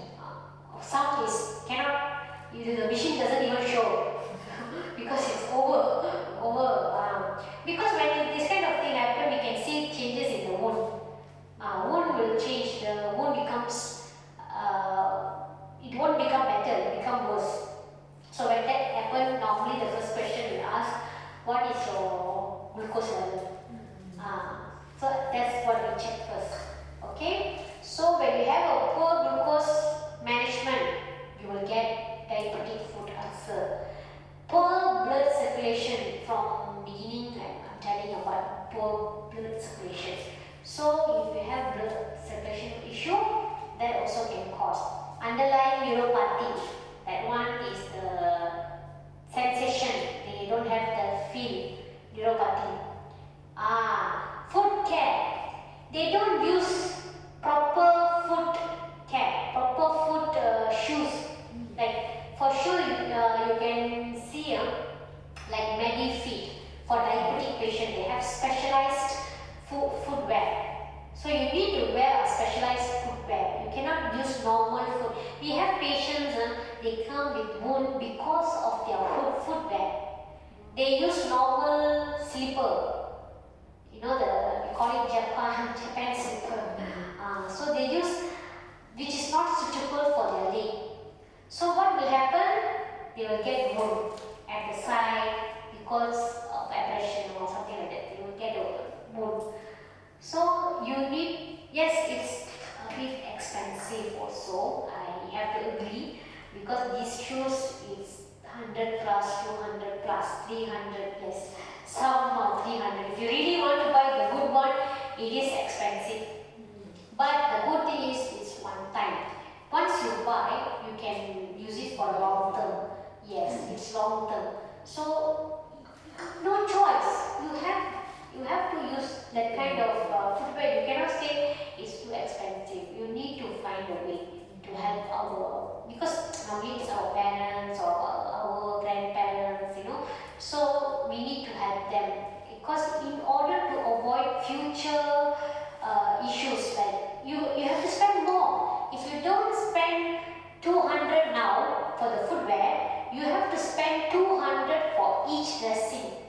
And when we come, if you call expert to do the dressing, it's not cheap, it's expensive. Because why it's expensive? One, it takes time. Second, the products. We have to use all the medication dressing items, right?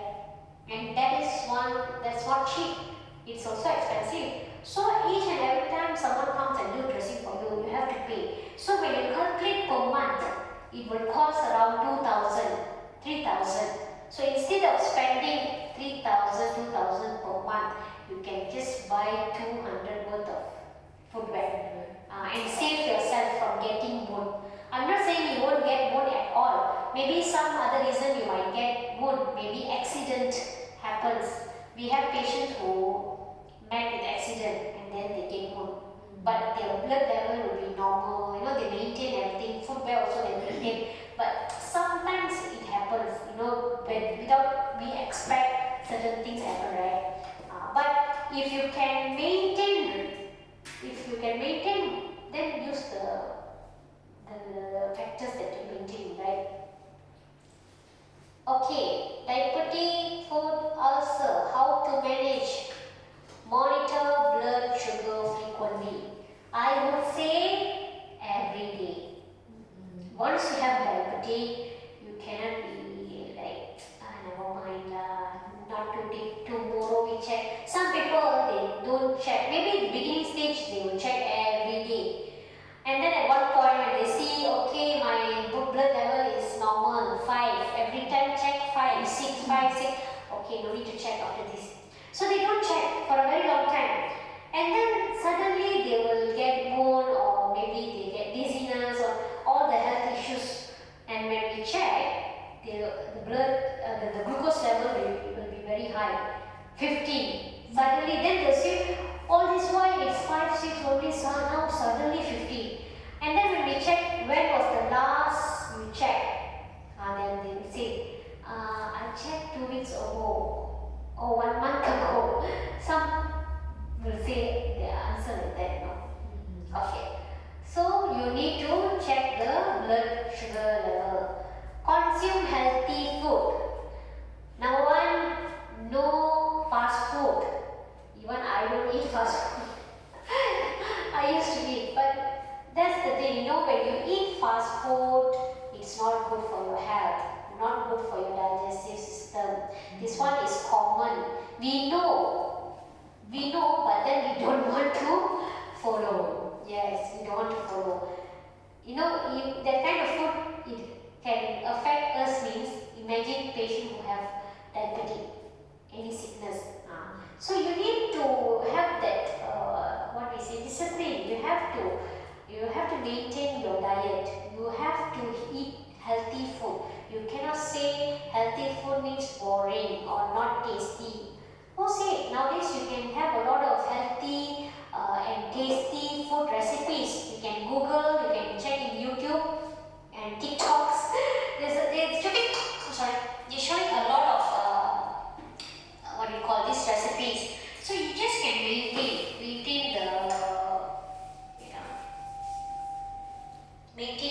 with a good recipe. So eat healthy food. Okay. Use proper footwear. This is the one I told. This one is compulsory. You need to have a footwear. Check the feet every day, especially to see if there's any blister, cut, swelling, nail problems. Nail problems also another thing.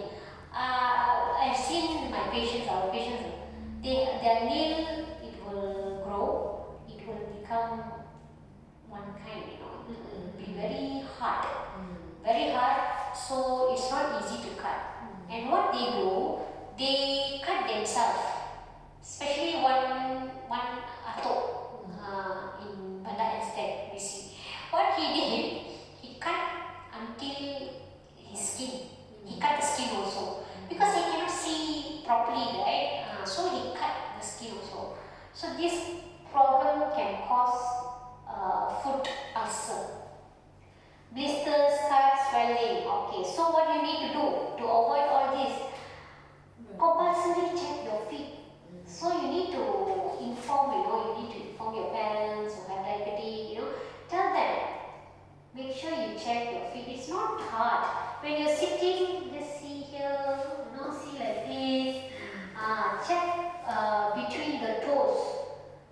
Everything matters, even the between the toes. You have to check whether got wound or not. Sometimes there is a small wound because you don't know.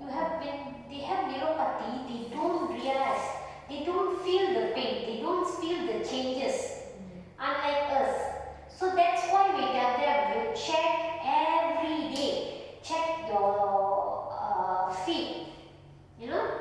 Okay, avoid walking indoor and outdoor with barefoot. Just now I tell you the story, right? So this one uncle, okay, still doing the wound care for this uncle. He's in downtown. Okay, he's actually my father's friend. He's a driver. So he was working all this while. He was working, had a normal life. Okay, go traveling here and there. Very happy, go lucky kind of person. So his wife was telling us, she said, every day I tell him wear footwear inside the house. Even though the auntie, she don't have diabetes, she will wear the footwear, the soft one in the house. So she said, I always tell him wear footwear, but he doesn't want to wear. So what happened? I think he walked. I'm not sure whether it's indoor or outdoor, the porch side or what. Something popped him. I think some nail or something like that. So he started with small wound on the toe, the big toe. So he started with the big toe. So they came and did dressing with us, and then they said, okay, this one infected already. So you need to go to the hospital and amputate the toe. So they followed our advice. They went and then they removed the toe, the first toe. So after that, dressing they maintain in clinic kesihatan, maybe some clinic. So after that, after a very long time, I think 2 years. 2 years later, they said, the auntie called me and then she said, my husband, he got admitted in the hospital, he has wound on the leg. So we are not sure what they're going to do. Maybe they will amputate, So the reason is because you walk in the porch. It's all started with one wound. That one case, it developed the wound, got infected. So one time, there's a wound, right? It will keep occurring. It's a repetitive trauma, something like that. It will come back and something will happen again. So that's what happened to this uncle, and what they did was they have to amputate the leg. So they amputated the leg.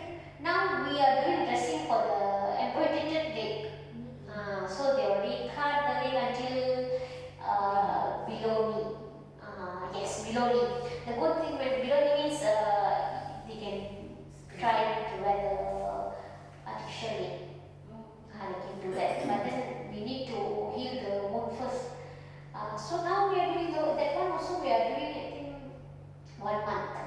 1 month we are doing the dressing. So now the wound is like this small. So okay. So it is healing.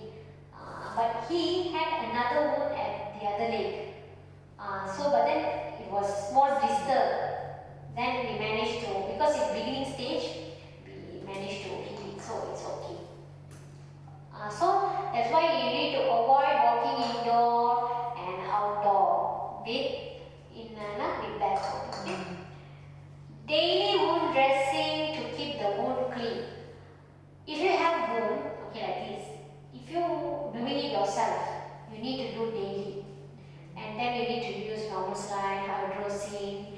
basic wound care.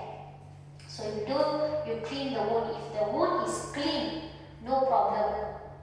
But if if you have a wound where got pus and slough, that one you need to make sure have an expert to do the dressing, because you cannot just simply clean the wound. You need to have proper tools like forceps. We will use forceps. We will take the what we call this slough. If got pus, we will squeeze and make sure the pus comes out. We will check very deep. That one normal people cannot do, non-medical cannot do. So you have to check the wound. How's the wound? If it's clean wound, no infection, no pus, then no problem. You can do at home.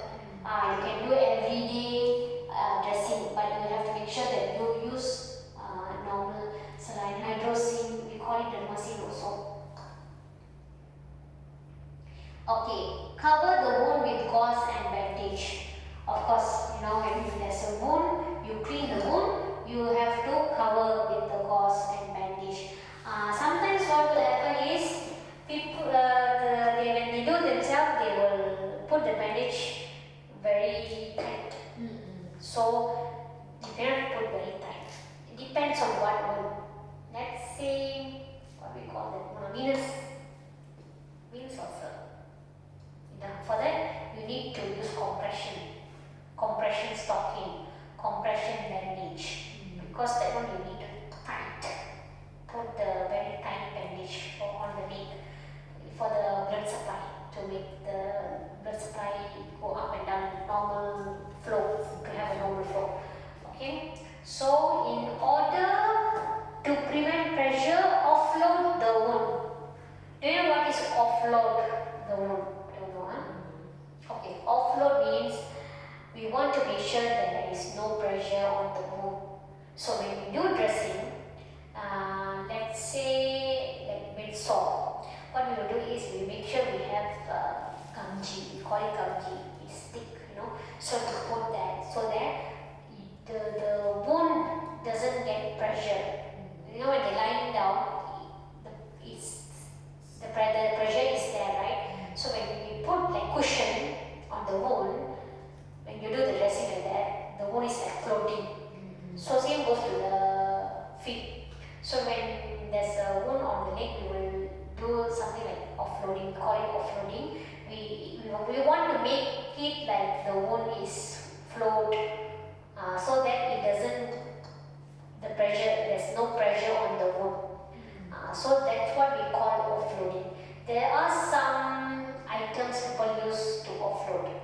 Okay, there's some specific items offloading to make sure that the wound is floating, there's no pressure on the wound. So that kind of things also available. As usually it's expensive when you use that kind of product. But sometimes what we do is we do DIY. We use the gauze, we use a few gauze, we make it thick, and then we put on the surrounding of the wound and make it like a ring, so that the wound is floating. So that's what we call offloading. Okay. This is our wound gallery. Okay, so this is the wound gallery. Okay, this is our patient. Okay, you can see before and after. This one, okay, this one latest one actually. This one latest, this one old pictures. Okay. This auntie, she had wound here, as you can see. It's quite fit. This is what we call diabetic foot ulcer. We did dressing. The good thing about this patient is they follow what we say. So they maintain with the footwear, they maintain their glucose level, they also maintain their food, they make sure got enough nutrition. This auntie can walk, she's active, can walk, but then because we said you need to make sure rest your leg. You cannot, when you keep on walking, there's pressure on the wound. So when there's a pressure on the wound, of course the wound won't heal. So some patients, they are very good, they will follow what we say. Some patients, they won't listen to what we say.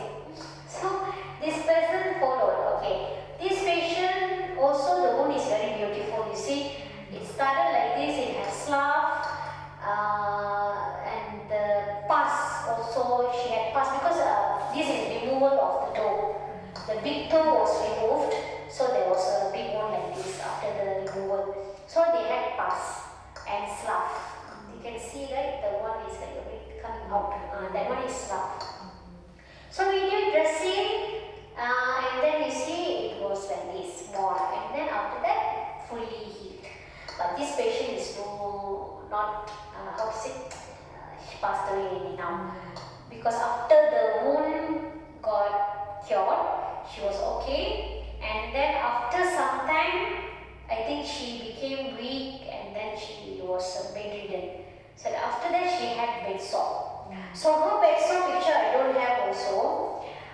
It was very big, very deep, with full of pus because it was infected. So pus, and it was oozing out. Every day we will go for dressing.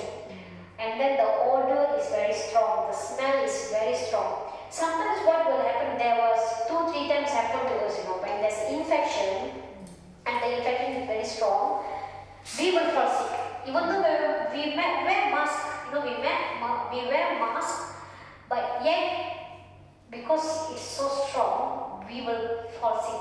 There were times where I don't do dressing, my friend will do the dressing. So when I'm standing beside there, I can get infected, and then I will fall sick for a few days. I will have fever. I had fever. Okay, so her wound had passed. It was infected. It was very bad, and then at last she passed away. So after this wound, that thing happened. This uncle is one funny uncle. He's very friendly.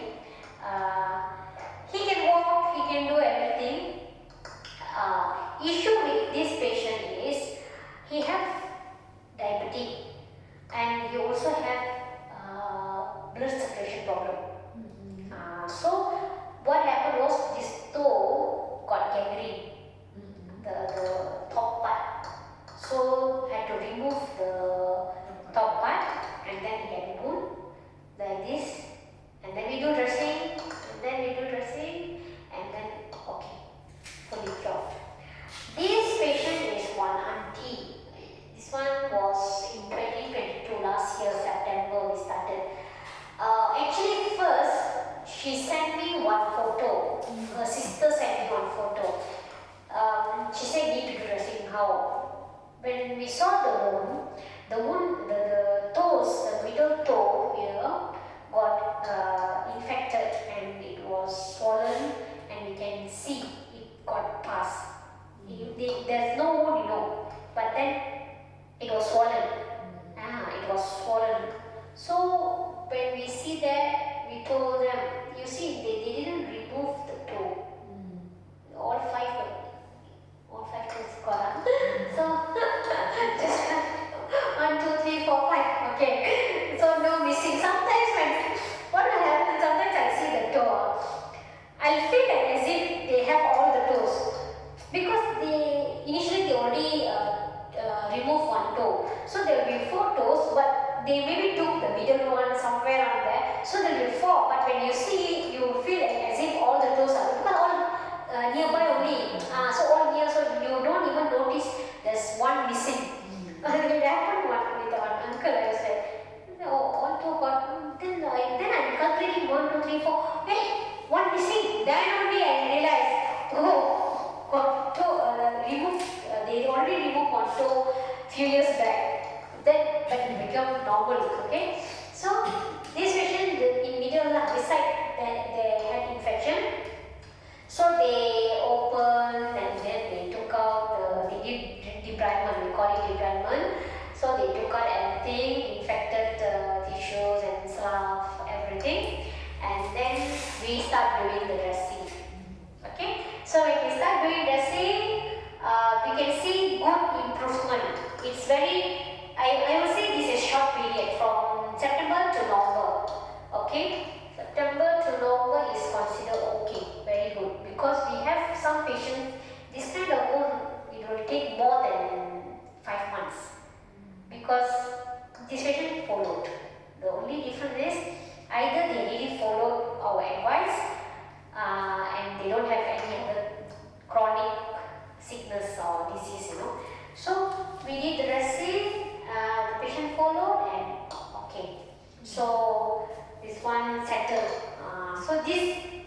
we have more pictures, you know.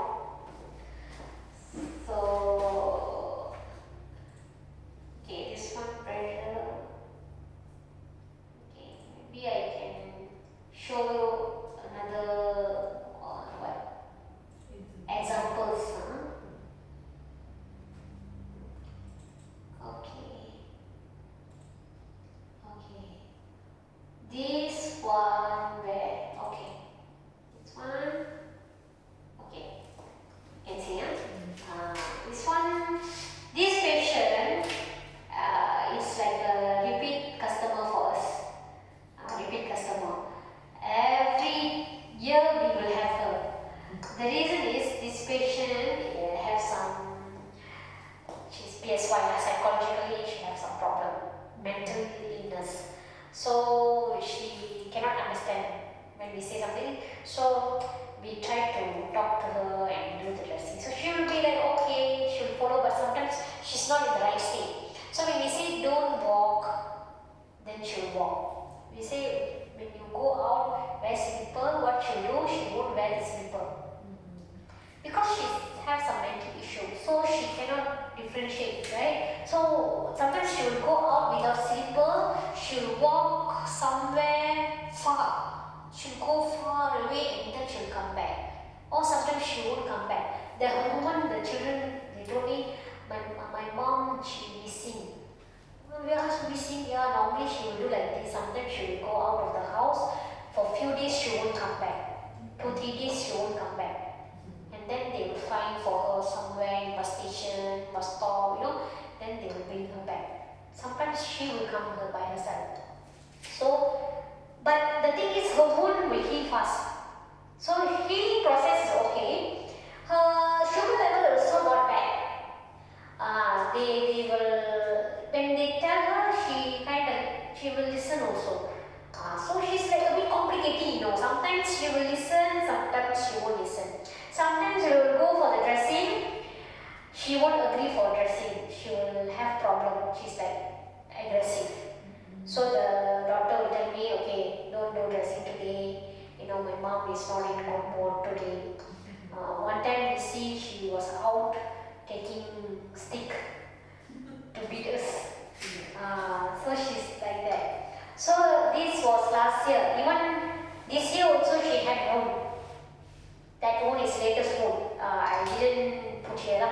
Okay, so this one last year. So as you can see, normally she will get wound here, this area. This is repetitive trauma. She keep on getting at this place. So and then after 2 months, around 2 months, cure. That's her duration. Most of the time, 2 months, 3 months, 2 months, 3 months, everything will be okay. Okay, this is one example. Okay, this this one is latest. The same auntie. We call her Ayu's mother. Ayu is her daughter. So we call her Ayu's mother. So Ayu's mother, this one is the latest wound. I think after this also got another one, but this is the one wound for this year wound. So she had a small one. We did the dressing within, I think, few weeks only. So it got cured.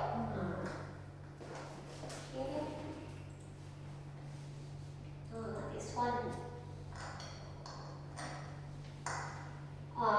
This one you can see, actually they amputated the toe, the big toe. So this one is from Manda Aztec. Okay, Manda Aztec, one Atok. We call him Atok. So that uncle, the grandpa is 80 years old, I think. So he had blood circulation problem. So because we don't have enough blood supply, so it gangrene ready, so they have to amputate the toe. So after amputation, we did dressing, and you can see the good improvement. You know, the duration you see, within 10 days, it's quite good. You know, it's very fast healing process for him. So in February, the wound completely healed. So because the thing is, one is the dressing. We do a very proper dressing. We had a treatment plan, we followed the treatment plan. Then third one is the family support, the nutrition, cleanliness, hygiene. Because when you have wound on the leg, we always tell them, don't wet the bandage. When you go to the toilet, make sure you don't wet the bandage. So they follow. So once they follow, this one you can see very good improvement within two months. It actually makes us happy because within 2 months it healed. In short period. Because we have patients who have wound for 5 years. We even have patients until now, maybe with us for 2 years, 1 year, 2 years.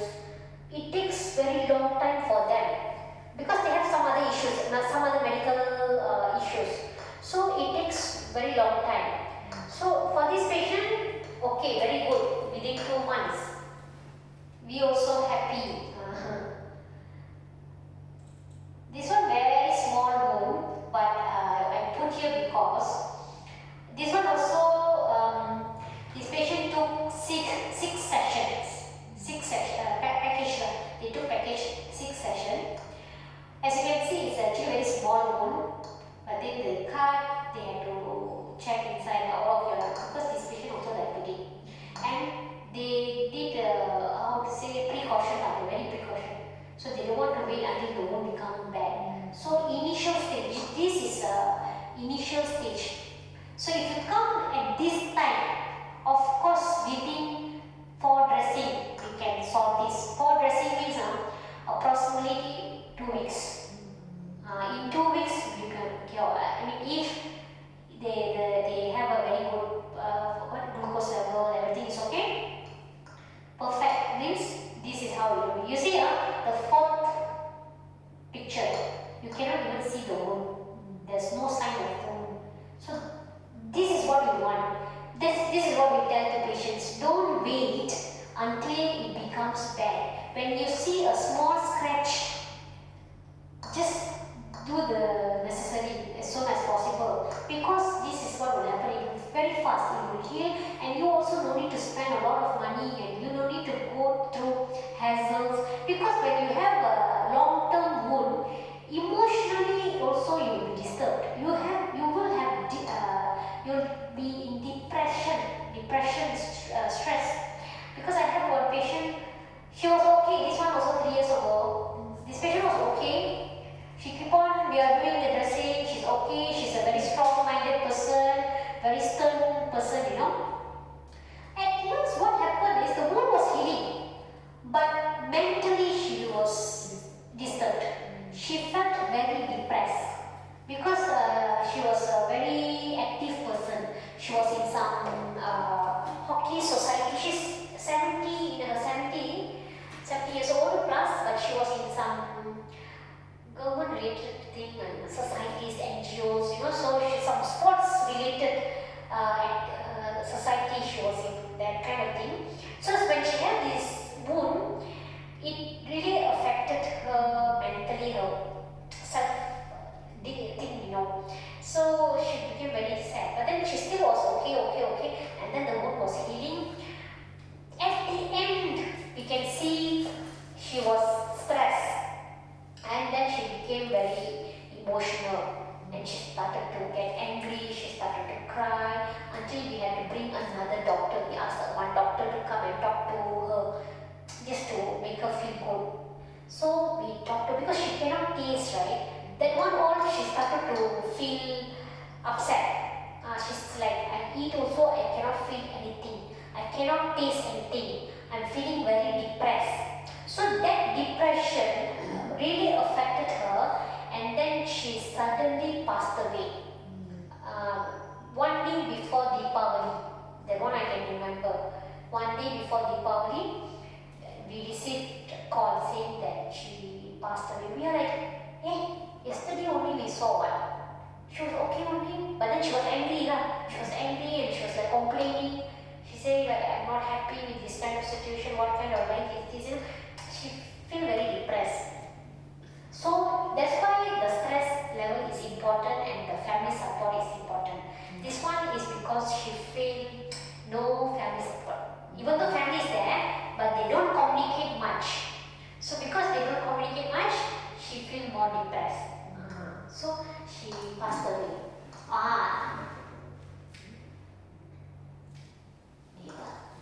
Okay. Another example I can give you is this one.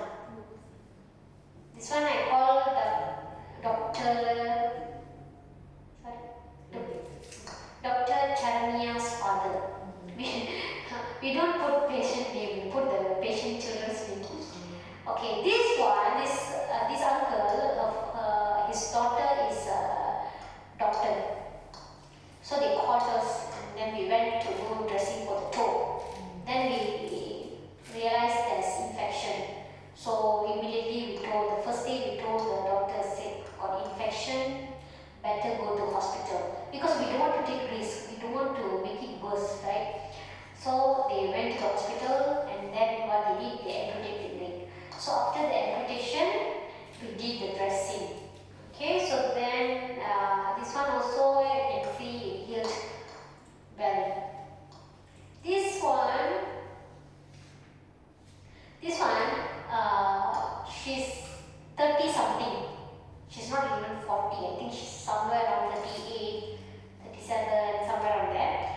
She had 3 children, all small children, school children, and she had diabetes. Okay, I think this is genetic related diabetes. So she always will get bone, like this. Some small bone she'll get and then she'll come for dressing. This one can cure because she's healthy, she can maintain her sugar level, she's an active person, so she can maintain. But the issue is when you have a diabetic at early age, right, you are always in the risk of getting bone. And whenever you get bone, you have to immediately make sure that you settle the issue, you settle the bone, or else it will become worse. And imagine she's just 30 plus, not even 40. So it's going to be a repetitive traumas for her leg because here and there she's getting bone. But okay, still we can manage. Okay, so this one all normal. Okay, let's go to the slide. Okay, pressure ulcer or bed sore. So bed sore, if you can see, there are 4 stages of bed sore. Stage 1, stage 2, stage 3, stage 4. This is how we identify the bed sore stages. The severity of the wound. We can know from the stages of the wound. Stage 1 is the initial stage. Okay, the beginning of the wound. This time, if they come to us very, very fast, we can heal the wound because it will be on the surface only. So what will happen is the skin is red and warm to touch. Okay, and it may be itchy with a burning sensation. So that is stage 1, and you can see the stage 1 is a bit reddish. There's an abrasion, laceration kind of thing. Okay, so stage 2, the concerned skin area is more damaged. Okay, it's damaged with partial loss of skin thickness or a scrap, an open sore or even a blister. If there's a blister, it is considered stage 2. So when you are at the stage 2, still you can cure the wound. It can be a fast healing process depending on the patient's health condition. Okay? So still you still can save the wound. But the risk is there. Still the risk is there. So stage 3, the area is damaged with crater-like appearance from the skin damage involving the subcutaneous fat or below the skin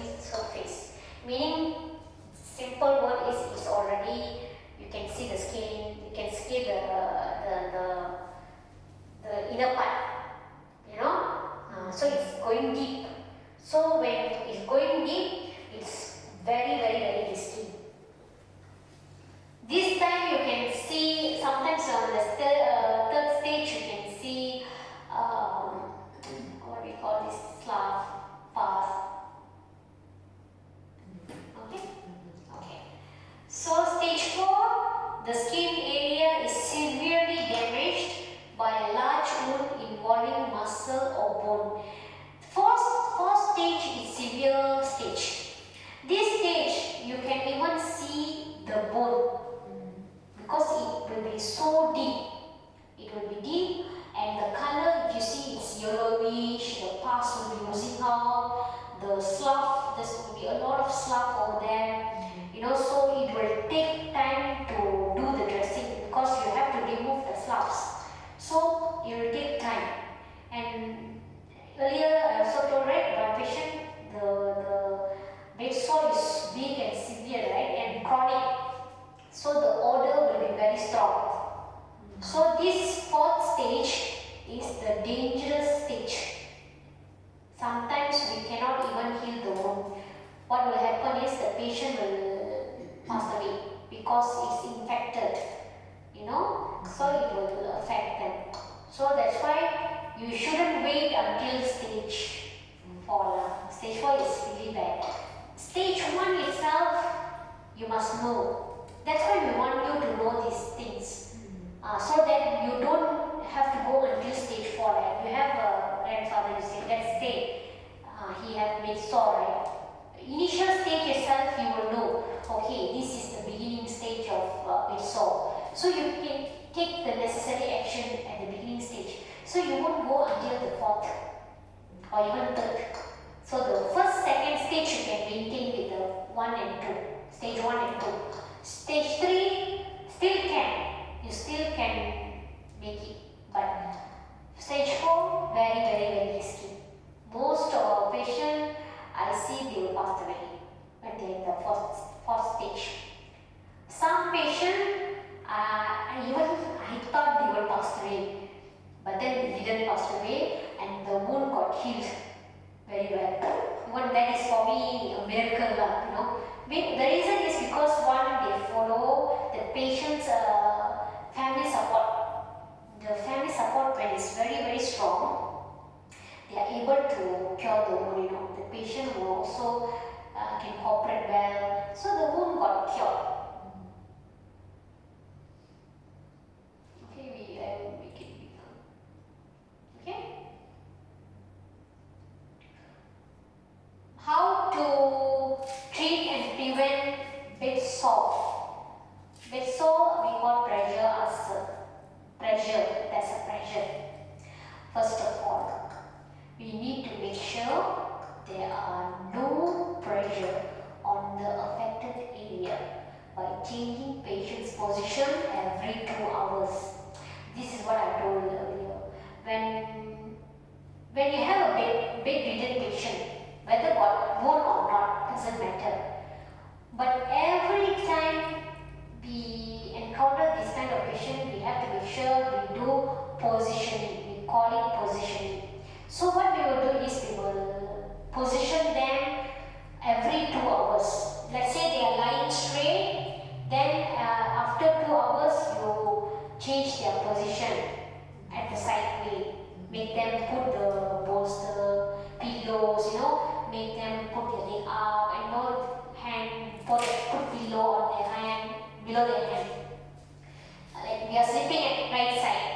So make sure it's 2 hours and then change another position. So you have to keep changing the position. So someone must be there to do this. Someone must be available full time beside the patient. So family member, someone, like one patient we have now, the wife is at home, so the wife doing the positioning, everything. So first thing is you need to change position. Second, secure the wound with proper medicated gauze and other dressing items. This one is necessary. If there's wound, you have to make sure that you do dressing for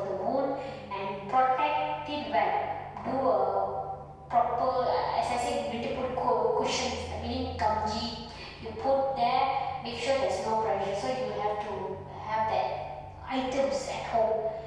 Whether there's expert coming or not, even though you have expert coming to do a wound care, you must have all the items that you need. At least the basic items like gauze, ganji, dermasin, plasters. We need to use, what we will use is waterproof plaster, because normally the wound is behind.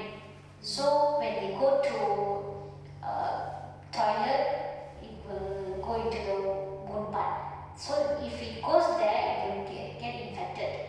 So another problem. So you have to secure the wound part, okay? Ensure the wound is clean by removing the infected and damaged dead tissue. This one, when you see if it's a normal wound, okay. If it's stage 4, you cannot do, because you need the items, the forceps, the scissors and everything, right? So this one, for the bleed part, you just make sure there's no dead skin. So you can remove, you can use the, you can buy the thing also, just remove this. Just the basic one you can do. Okay, so the important is to make sure the wound is clean. Okay, every time if at all anything dirt affected the area, you need to change the gauze and the plasters. You take out and clean with the hydrosil and put plaster. Good nutrition is essential for the wound healing process. Therefore, patients are encouraged to consume healthy and nutritious food. This one earlier we discussed. We had the list of food, nutrition food, what kind of food you can eat, especially bedridden patients. This is very important for them. But they also have limitation, meaning they cannot eat like this. They cannot eat all kind of food, right? They cannot eat. Some patients, they cannot even eat porridge. So they have to use, they have to drink milk. So the only thing they have is the milk. So you have to buy the good ones so that they can get all the nutrition needed. So as you can see, bedridden patient will be very, day by day they will become thinner, smaller. It's quite sad to see them, bony. When they have bones, very easy to get bone. That's why you need to put the pillows and make sure there's no pressure in certain area. Because when you Google, you can see which areas bedridden patient will have bone. So you have to maintain that place. You make sure that they don't get bone at that places. Because there's few places we call it very sensitive places.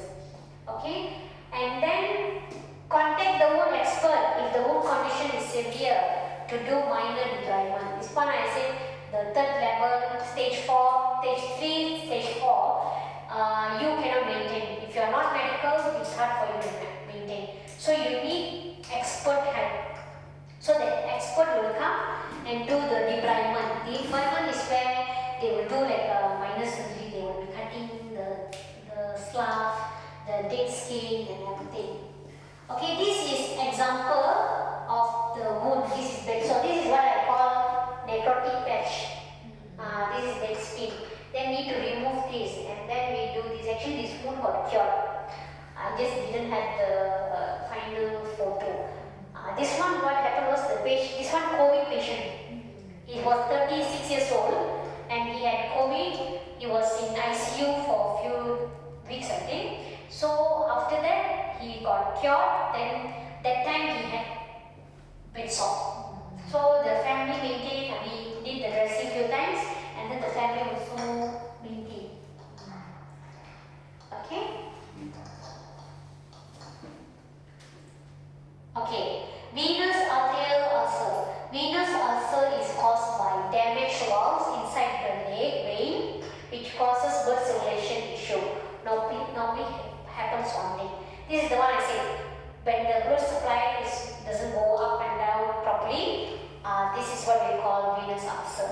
They have venous ulcer. Our veins contains small valves that keep the blood circulating throughout our body. So it goes up and go down, goes up, go down, right? So there's valve. This valve will open, close. This one is to control the blood pressure inside the veins. So when the vein doesn't work well, so the blood supply also cannot go up and down properly. So sometimes it will go down, it won't go up properly. So you can see the leg will be swollen. So that's why what we advise the patient is elevate the leg. We tell them if you walk for a while, you must sit and elevate your leg. Make sure it's up a bit. So that is one way of treatment. And if they have wound, this is the one I said they have to use the compression bandage. Okay, venous ulcer can be caused by other reasons such as varicose vein and chronic venous insufficiency. Varicose vein also normal. You can see the veins outside the it's pop out, right? You can see those who standing a lot when they work, they have to stand. Their work is to stand. That's why you can see I go and sit. You cannot stand for a very long time. You have to sit, take rest, because you never know. You will get this kind of problems. And chronic venous insufficiency also a reason where they get venous ulcer. We have one patient, he had venous insufficiency. Okay? Varicose vein, twisted and enlarged vein. This one, you say that, you can see on their leg the twisted veins. It's very obvious.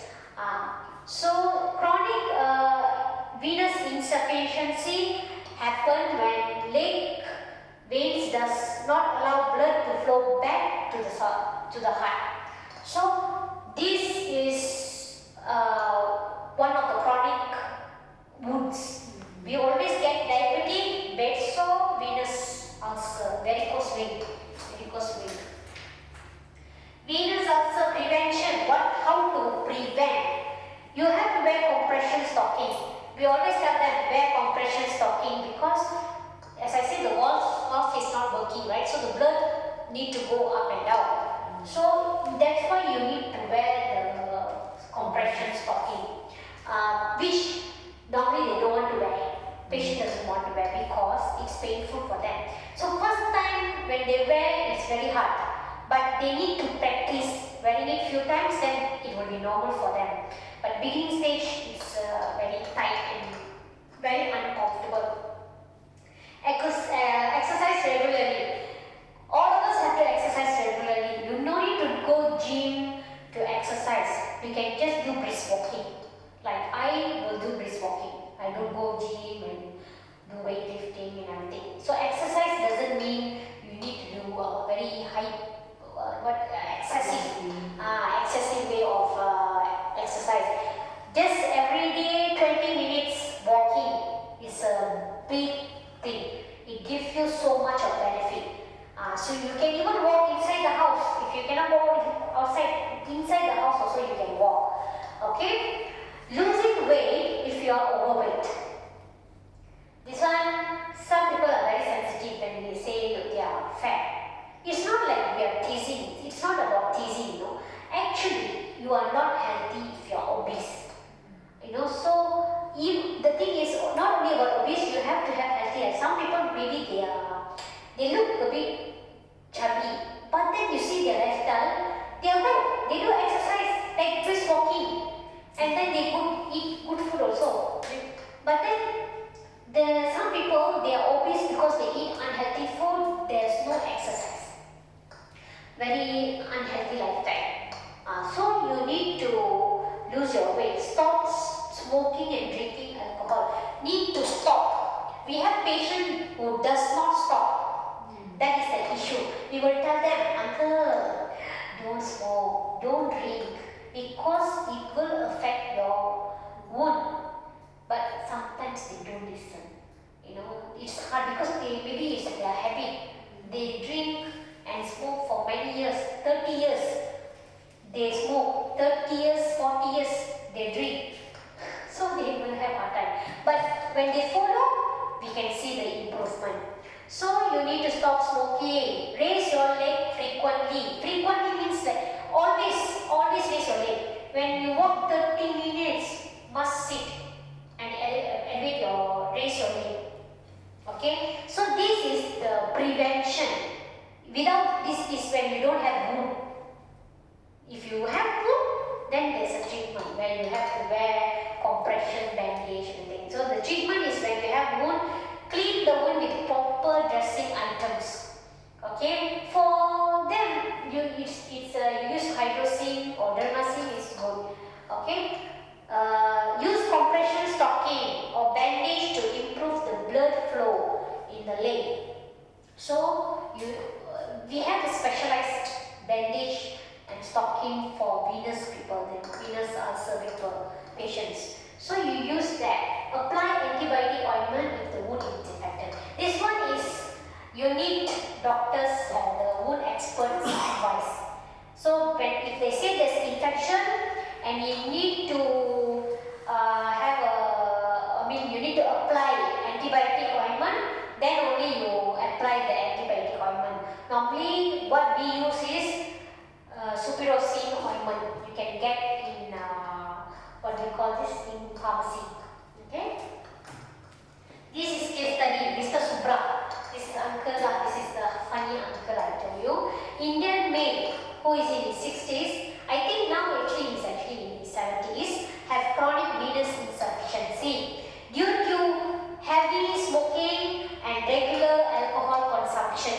Okay, this one businessman used to be a very business person, hardworking and business person. So he said he always have this kind of networking and then he also was smoke and drink. So the first picture was taken on 21st July last year. As you can see here, this white thing here is tendon. It was visible. Okay. The second picture taken on 31st August, and you can see there is the tendon is not visible because we were doing the dressing. We put on the bandage, but when you have wound, you cannot put compression bandage. Actually, you cannot put too tight also because it will be suffering. They will suffer with the pain. Okay, so what we did was we used Aquacel AG Plus, hydrocin gel and paraffin gauze. And then the tendon was covered, no more visible. The tendon was no more visible. This uncle, paraffin gauze, he got allergy with certain paraffin gauze. The paraffin gauze we call gelone. It's like a net, looks like a net. Okay, that one, the one we had, was sensitive to him, so it was allergic. He had allergic reaction. So he using another brand. Okay. So right now we have completed module 3. So in module 3, what we talk about diabetic foot ulcer, bed sore, venous ulcer. Okay, actually got more. Actually, we can talk about wound, got different types of wound. But today I'm just telling you the basic. Okay. So before that, wait.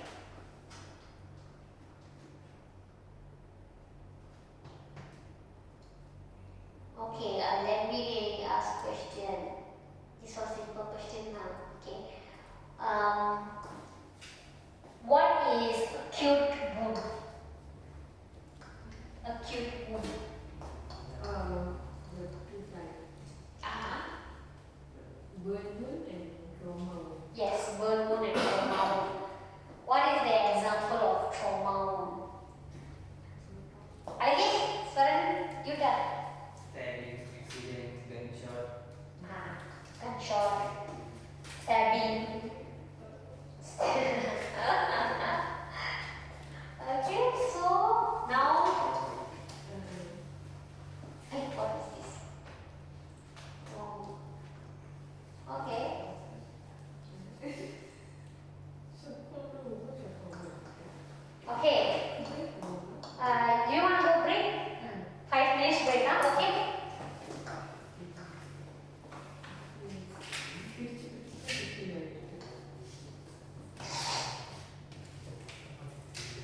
you need hospital bed if they are bedridden patient. Okay, if they are wheelchair bound patient, you will have wheelchair at their house. Okay, you need to have thermometer. You have to check every time, because when you see some changes, if they have fever or not. Because as I said earlier, fever is sign of infection. So that's how we will be aware that some changes happening in their body. Then only you will start noticing other things. So fever is the first sign. So you need to have a thermometer. We have to have blood glucose meter to check glucose level. This one we all know. So we have to have that machine. We have to have that meter. Blood pressure monitoring to check our blood pressure, BP, high or low. Okay. Then pulse oximeter. We check the pulse. These are basics. We actually will have more than that if you have patients at home. Okay. So this is the basic ones that we will have. Okay. Common wound care products. Now we are going to talk about wound care products. If you are managing a wound care at home for your loved ones, below are the common wound care products to be used. What are the products? Gauze, bandage I have there. Okay, normally this kind of gauze swab, we say this is gauze swab. Okay, this is 10 by 10 cm by 10 cm. So normally we will use this size. If the wound is small, you can use the 5 cm. There's also 7.5 cm. That one is middle size. But this one is a little bit bigger, so it's more convenient for you to use. Okay? This is disposables. Okay, you just use and then you dispose it. Bandage. Suture removal kit is not really necessary. Okay, this one is got suture means. Okay, hydrocin or dermacin. For cleaning the wound, we need to use hydrocin. Okay, this is hydrocin aqua. You can see it says advanced wound care solution. You need to use this solution. There's two types. One is hydrocin, one is dermacin. A lot of people are aware of dermacin because everyone will use that word dermacin in hospital, also dermacin. But hydrocin and dermacin both are same. It's just a different product, different brand. So like we use hydrocin. Okay. Normal saline. This one. We call this sodium chloride. Okay, so this is normal saline we use for cleaning wound. Okay. Povidone iodine. So this is for infected wounds. We use it for infected wounds. This one all you cannot simply use because this is quite strong and this one can affect the skin, healthy skin if you keep on using it. This and this peroxide, hydrogen peroxide we call this. This is more like an acid. Okay, so this can affect the healthy skin if you keep on using it. So you have to know when to use and when not to use. If it's infected, got pus, got slump, then only you will use this. That's why you need to ask experts advice. So normally the wound care experts, they will know when to use and when not to use. Every day you cannot use all this. This hydrocin every day you can use because this is the cleansing solution. So this one no problem. But for povidone and peroxide, I won't recommend you to use it every day. This one is based on the wound condition and its severity. Okay. Gloves normal. When you want to do a basic wound dressing at home, you have to use glove. Don't use your hand. Like even though it's small wound, right? Don't like a small wound only what? right? So I just use my hand, I take the gauze and just clean. You cannot do that. This is where you say foreign body thing can, because our hand is not clean. Okay, you can have bacteria, you never know, right? We cannot see. So this, we will have dirt also. So if you put this on put your hand on the wound, of course it's a foreign body thing can go, and enter. So the wound can be affected. So we want to be as clean as possible. We cannot do it in a sterile way, but we can do it in a clean way. So at home we do it clean. Mask. Okay, mask is of course because the patient will be very vulnerable, so they will be very weak. Then we can go there with our breath and then we coughing or something like that, it can affect them. So it's like, since COVID came into our life, mask is not new thing for us. It's something normal for right these days. So we must use mask. Foam and alginate. This is an example of foam that we use. Normally we use for wet sore because this one will absorb the exudate, and because the wound, sometimes you see the wound got a lot of water coming out. So this one will have. We have another thing, alginate. We call it Aquacel EG+. That one is, what will happen is, this one when you put on, it's like a, how to say this? It's not like a foam, it's like paper kind of thing. Okay, so when you put on the wound, it will absorb the exudate, the water that comes out from the wound, and it will turn to become a gel. So it will become a gel. So for alginate, you cannot use it for very exudating wound, the one that comes a lot of water out, right? That kind of wound we cannot use too much also, because the alginate will turn into gel. So it will become more watery, more wet. So foam will be very suitable for wounds that are exudating, a lot of water coming out. Okay. Hydrochloride dressing, there's also one more dressing, something like this. All this is like foam related dressings.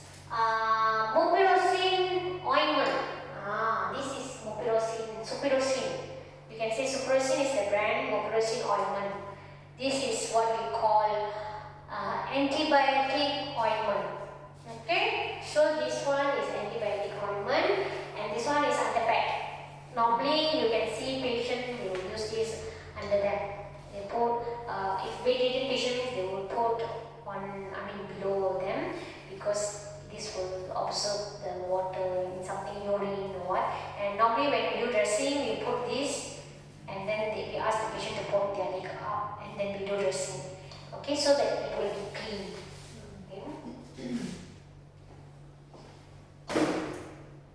Okay, this is the example I was showing so far. This is the dermacin. This is hydrocin. This is dermacin. Okay. Next part is wound dressing technique. Okay, preparation before doing a wound dressing. Then we're going to talk about wound care dressing steps, and then observation after the wound dressing. Okay?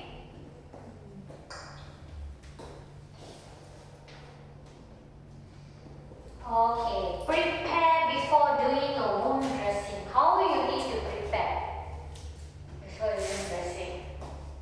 Prepare the dressing supplies set.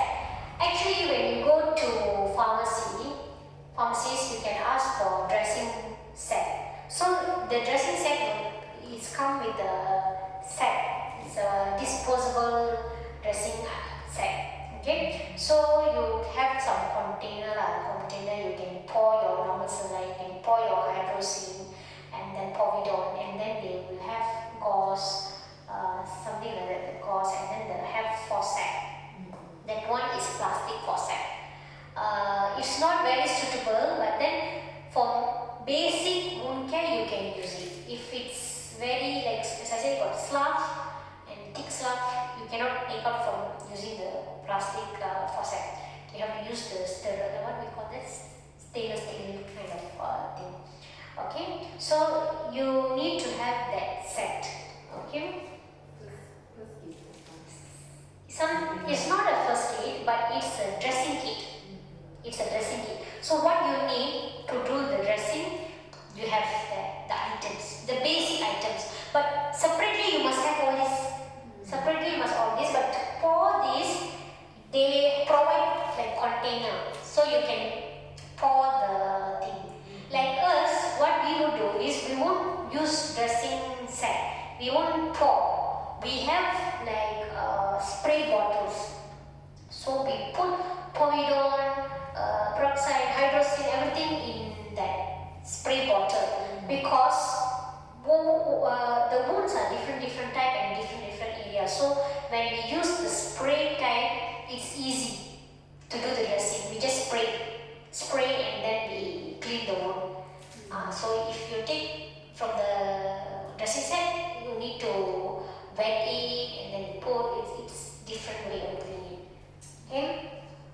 You must position the patient, okay, and check the environment to ensure patient is comfortable. This is normal, okay. You meditation patient means they cannot tell you how they feel, but from the way their body language is, you can see they are comfortable or not comfortable. So you have to make sure that they are comfortable in the comfortable position in order for you to do the dressing. Okay, that is if it's all. A diabetic patient who can walk, talk, no problem. We can always, they are flexible. We can tell them where to sit, how to sit, and they will listen. They can just follow the instruction. So perform hand hygiene with hand sanitizer. This one also not a new matter. Okay, as I said, COVID is the good thing about COVID is the moment COVID came, this all became necessary for daily life. So even until today, we using sanitizer, hand sanitizer. Wherever we go, must have sanitizer, which is good. This is what we should have. So when we want to do something, we must make sure that we maintain the hand hygiene, use the hand sanitizer. Okay? Open the dressing set and add necessary sterile supplies if needed. So the dressing set, as I said, it will come and you have to open. Okay, when you open, you put all the necessary items, meaning you put the solutions, the gauze, make sure you put the gauze there, because when you're doing, you cannot go and find everything. You must prepare everything, then you do the dressing. So make sure you plan accordingly, because while doing the dressing, you cannot go here and there, take out the glove and then do it like that. You have to plan accordingly and you do the basic wound care.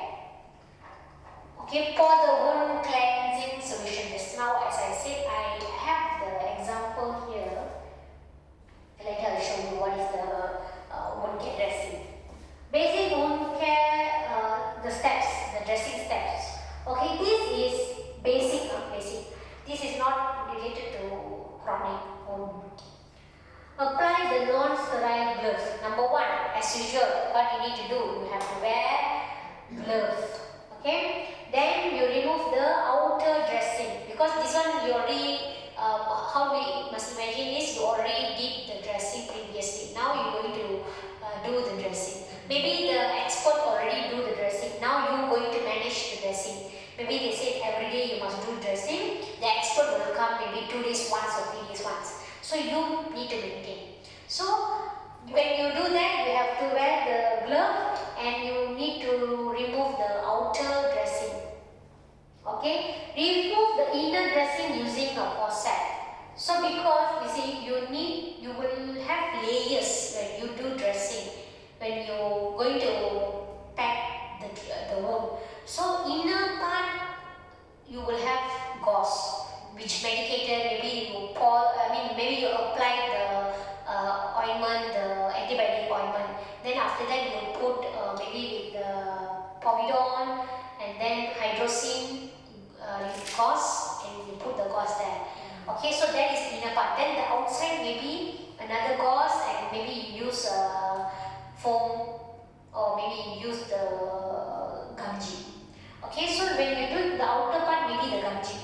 Okay, let's say you use a gumji, outer part. Inner part is the dressing, the gauze. Okay, assess the wound if there's any infection, biofilm or pus exists. Okay, when you take out, you must assess, you must check how's the wound. What is there? Is there any pus? Biofilm is one more thing. Okay, it's one outer layer on the skin that you need to remove. That one will come out if you just scrape it out. When you scrape it out, it will help the wound healing. So you need to scrape out the biofilm. Okay, this is not slough. Slough is thick, a bit thick, and it's yellowish. This one is more like it looks a bit transparent, a bit so it's whitish, something like it looks like a gel, but it's on the wound. So when you use gauze to clean it, you can see it coming out. So you need to do it nicely. You need to use forceps if possible, and you take out the biofilm. Biofilm will help. If you remove it, it will help the wound healing. You cannot just leave it like that. Yeah. Okay. Use the gauze. Normal lah, this one. How this is what we usually use in order to clean the wound. Okay. Clean the wound with cleansing solutions such as saline, hydroxine or dermacin. This is the hydroxine, this is normal saline. There's one wound when we see if there's infection like pseudomonas. If there is pseudomonas means it will, you can see that the cause will be greenish. It looks greenish. Normally when you open the wound, it will be yellowish because of the medications. Right, so the yellowish because of the cast, because of the stuff. So it will be a little bit of yellowish, and if there's blood, reddish. But if the wound gauze, you can see it's a bit greenish. So meaning there's infection. The infection is pseudomonas. So when you have pseudomonas infection, normally you won't use normal saline. You will use hydroxine or dermacin. Okay. Make sure you remove the biofilm, as I said. Apply antibiotic ointment medication on the wound. Wrap the wound with clean gauze dressing. Okay, the ointment, this one, whatever you do, you must ask the wound care expert or doctors. You must work with them. You must ask their advice. Whenever you see something, you just tell them, okay, this is the improvement. You have to report to them. So if you want to apply antibiotic, you must tell them, is it okay to use antibiotic? So they will tell you whether you should use the antibiotic or not. So if there is no infection and there's no need to use antibiotic ointment, they will tell you, so you don't have to do the antibiotic, you don't have to use the antibiotic ointment. After that, maybe you can use the foam, the alginate, whatever necessary. We even have honey dressing. So all this they will tell you when to use it, so you just follow accordingly. But these are the basic ones. If you do the basic ones, it will be very helpful. The wound will heal faster because there's someone who monitoring the wound and doing a proper wound dressing. Every day you do the dressing. Some wound maybe you don't need to do everyday dressing. If you do advanced wound dressing, you don't have to do every day. Like some foams and, as I said, Aquacel EG, that one you need to use for few days. So for few days, then only you change the dressing. There's another therapy we call vacuum dressing. So that one also very good for the one that have exudate, the one that the one I said, the water coming out from the wound. If a lot of water coming out from the wound, if you do vacuum dressing, it's very effective. This is the one, basic wound dressing step. Okay, this is what I say, wound kit, the dressing kit. Okay, so you can see, right, this is the one. They will provide all this, the plastic and everything. They will tie, the package like that. So inside you see 3 containers.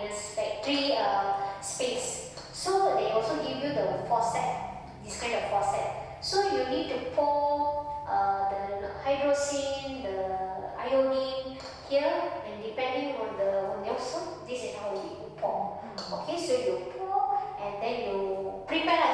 This part is where we prepare the wound. The dressing items. Okay, basic wound dressing steps. This one earlier I told you what to do. So this is the demonstration. This is the photos to show you. Okay, first you put your glove. After you put your glove, you need to remove the outer layer. Okay, the inner layer also. This one is outer layer and inner layer also come out together. Okay, so when you do the wound, if it's leg, right, like leg means you need to wash the leg. So normally what we do, we use the Dettol or Dettol. We will spray the whole leg with the Dettol and then we will clean. We use the gauze, it's like washing gauze. When they wear, maybe they have to bandage the whole foot, right? So even the middle of the toes is not clean. So we are actually helping them to clean everything. So like bathing the leg. So we bathe the leg. Some people even use Dove and some Johnson, But then to our patient we use Dettol. Dettol is already okay. So we will wash the leg and clean, make sure it's clean. Before we start dressing, we clean the leg. Okay? Then now you see this is the spray I say, hydrogen spray. So we just spray and then we use the gauze, and this one you see is the faucet.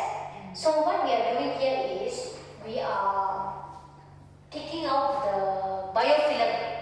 This is what we call biofilm. They're scraping out the biofilm. This one is very small wound. Okay. So after you do all this and then you spray the hydrogen, maybe you need to put the ointment. So you put the ointment and then you put the gauze. Yes, you put the gauze and then you secure it and then you bandage. This is the basic. Okay, this is what you can do at home. You cannot do way too much also,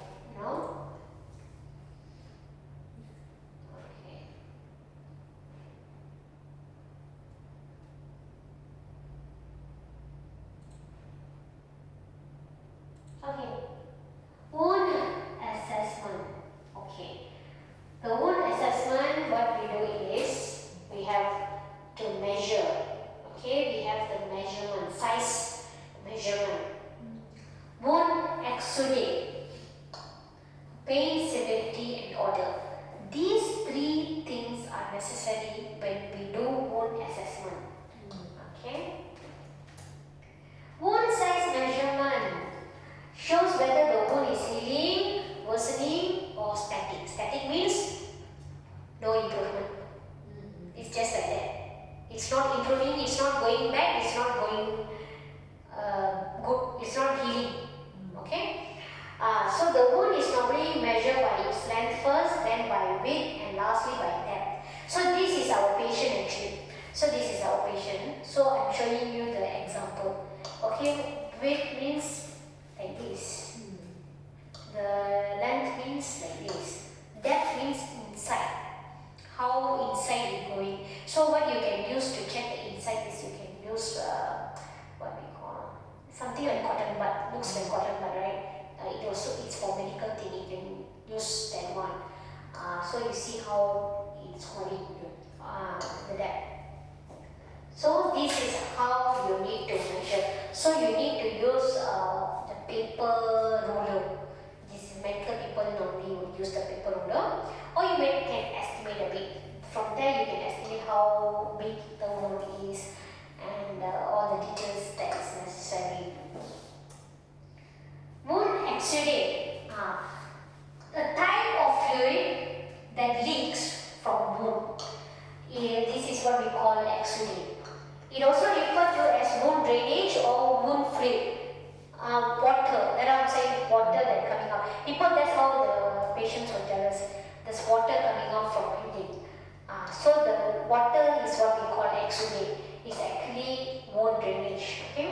Exudate from the wound is crucial for the healing process and for maintaining a moist environment around the area. When it comes to wound, the wound shouldn't be very dry. If it's dry, it won't heal also. You have to have the moisture balance. The wound have to have the moisture. At the same time, it shouldn't be too wet. That's why we call moisture balance. So it has to be in good level. So exudate is actually not a bad thing. It shows it will help the healing process, right? So it's crucial. Okay, there are 5 types of exudate. This one I want to pronounce also very hard. Serous, fibroneous, sanguineous, sanguineous, and purulent. Okay, this one even for me also, I also have to have hard time to pronounce it. Okay, serous means it appears thin, watery, and straw colored. It is normal. Okay, this is the type so that you know whether it's normal or not. Okay, the second one, fibrinous. It is thin, watery, cloudy in appearance, contains fibrin which is normal finding. So this one also normal. Bloody, it is thin, watery and brightly red. Okay. Sanguineous, it is thin, watery, inconsistency and pale pink to bright red in appearance. Okay. Then purulent, it contains inflammatory cells and debris resulting from an infection. So meaning this part already it shows infection. So this is the difference. Pain severity, okay, and order. Take note of any smells, if any. Normally this one you can smell, okay? Because if there is smell, it's a sign of infection. If there's an odor, okay? So you need to check on that, okay? So evaluate the temperature, color, and integrity of skin surrounding of the wound. What is integrity? Skin integrity is the skin health. So you have to monitor the skin health also. Okay? So you have to, that's why you should have the documentation. So you every day you must write down, okay, how's the color, how's the texture, how's the temperature of the wound. So this is what you do for this one part is the wound documentation. Start your assessment by asking patient to rate their pain on scale from 0 to 10. Okay, so from worst to no pain. So you have to ask them. This one patient can answer means they can answer. If they cannot answer, you won't know. But you can know from their reaction. But still some patient they will be in a very painful situation, but they cannot tell. But what you can see is they will start biting their tongue, biting their teeth. You can hear the teeth sound. So that means they are in a very, worse pain. But then they cannot tell. Okay? Later I will show you. Sorry.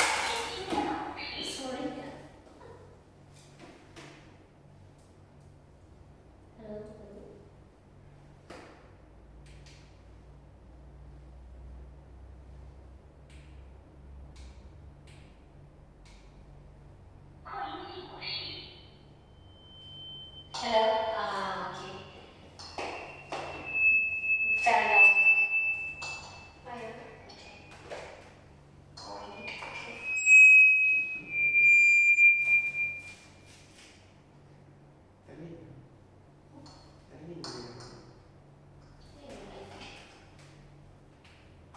Okay. Sorry. Okay. So later I will show you the examples also. Okay. Recap of module. Can you have listen? Okay.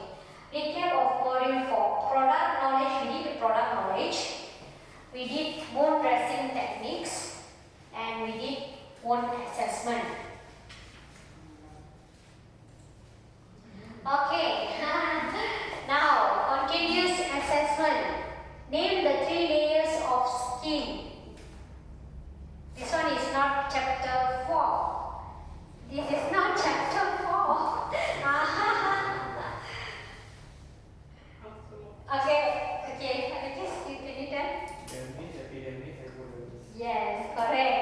That's why I put this question. Because this question is not chapter 4, it's chapter 1, it's skin.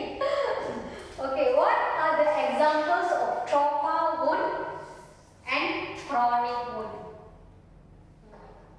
This one? Gunshot, stabbing, dog bite, accident, chronic wound, diabetic wound, burn. Burn. Okay. Diabetic, So this one,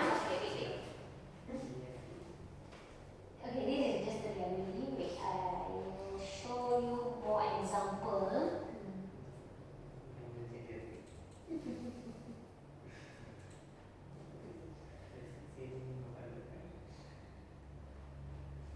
Okay, this one, this is an accident wound.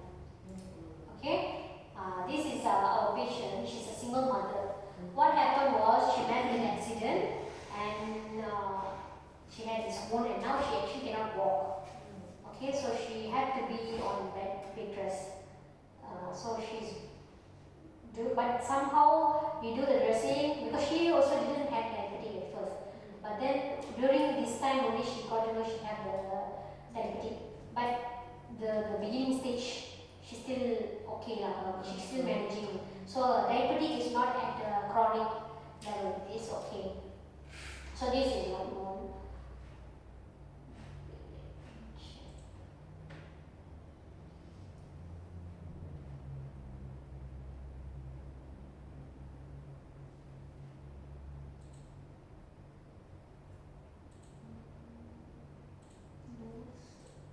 Videos and photos. Okay.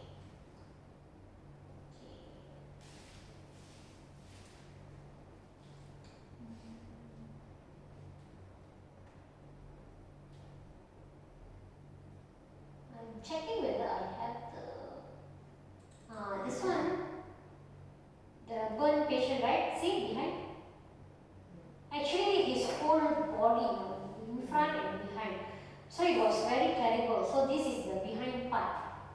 So, but the good thing is it's cured also. So okay, not bad. If he had diabetes, then it's a problem.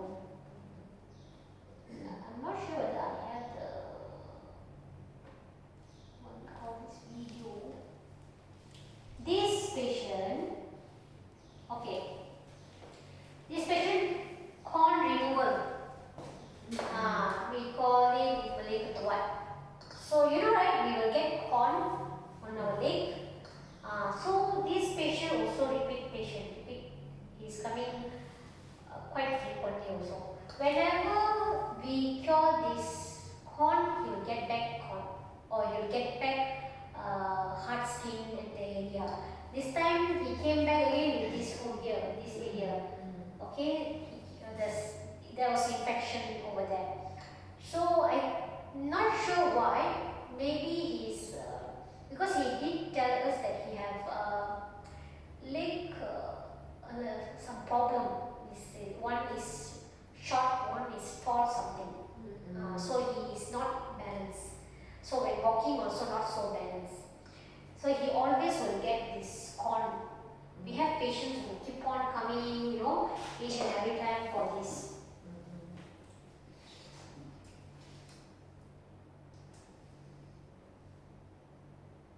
This one, are you mom again? This one is before. So if you see, this is the wound just now earlier I showed you. This wound. So it's repeating at this area. This one is another one. So it was cured. So So this area she's getting back again and again. So maybe because she walks a lot. But that's the problem. We cannot tell her exactly. Okay, this one also an auntie.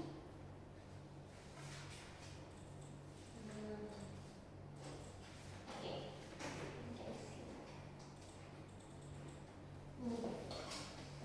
okay, this also an auntie. She recently passed away. She had wound. She actually had bed sore. So bed sore, and then she also had pain, wound at her leg. So we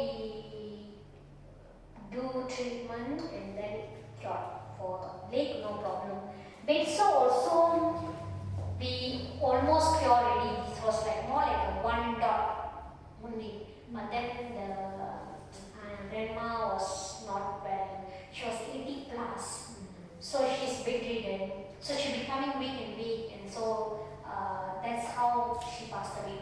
So wound wise, it was good improvement. There was a good improvement in the wound. It's just that condition, medical condition. So she passed away.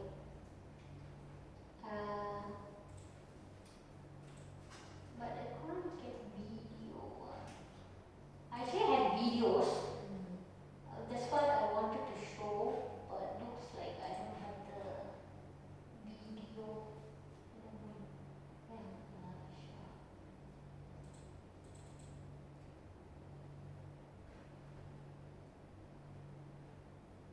Okay, we also have something like this. I go like this.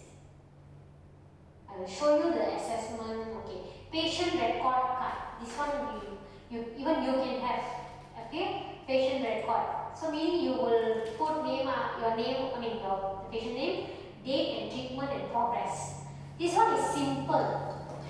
See, it's just simple. This one you can write the treatment. How is the progress? So that when doctors ask you question, you can explain to them. You will have everything. So it's easy for the medical professionals also to plan accordingly, to know how's the patient condition previously and how is the improvement. Even for us, we need to know whether how long it takes for them to heal the wound. Let's say they had a wound, how long it took. So from there we can estimate, okay, this person wound will take this long time. So at least we can estimate. So that we will know whether they will heal fast or not. Okay.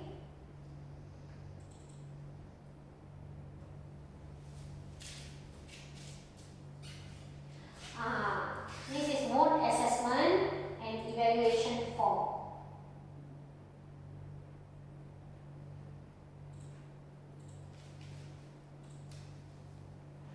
Okay.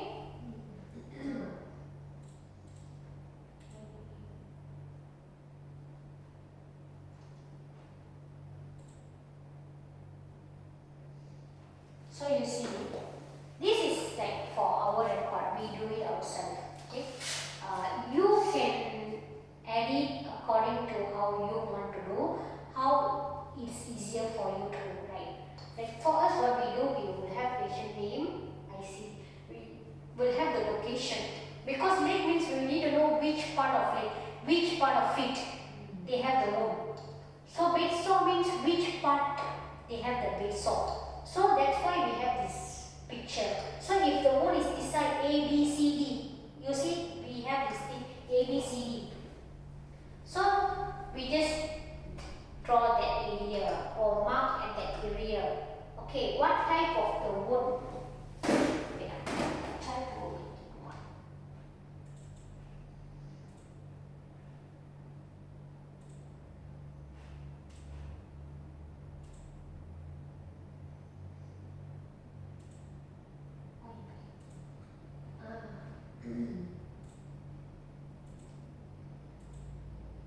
Okay, you can see, right? Okay. Type of wound. You can see we put pressure ulcer, bed sore. Stage 1, 2, 3, 4. So if it's stage 3, we will just mark it as or circle it. Then diabetic ulcer, traumatic wound, meaning accident wound like that, skin tear, laceration, burn, surgical wound, lesion, other, whatever type, and then remark. So we will put all this. Cause of wound, whether it's trauma or bed sore, why the wound occurred, okay, and the wound duration, age of the wound, how long they had this wound, because as I said, some wound are new wound, just happened, so they will come to us. Some of them, they will come after many years. So when we ask them how long you had, even recently one uncle came, he had varicose vein. So he had wound, varicose vein wound. Okay. So we asked him how long you had this wound, and he said 5 years. So 5 years he having a wound that didn't heal. The reason why it didn't heal is because he is not following the treatment plan. Even we did the first day dressing, we gave him the treatment plan. We tell them you need to do what we call this compression bandage. We have to compress, we have to put a compression. You also need to wear compression stocking. But we didn't actually do that much of compression. We did a little bit of compression only. Even that one he couldn't maintain. On that day itself, he took out the bandage. So he can tell us, he told us, I already took out the bandage, I did in another clinic, when I should come next. And then I told him, uncle, if you're going to take out the compression bandage, then you better go to the clinic, the other clinic that you're going, because for your wound, you need to do compression, because it's varicose vein. So the reason why your wound is not curing, because his wound is clean, no infection, very clean wound, it's a bit pinkish, So we can heal the wound, but the treatment is compression. So he doesn't want to put compression.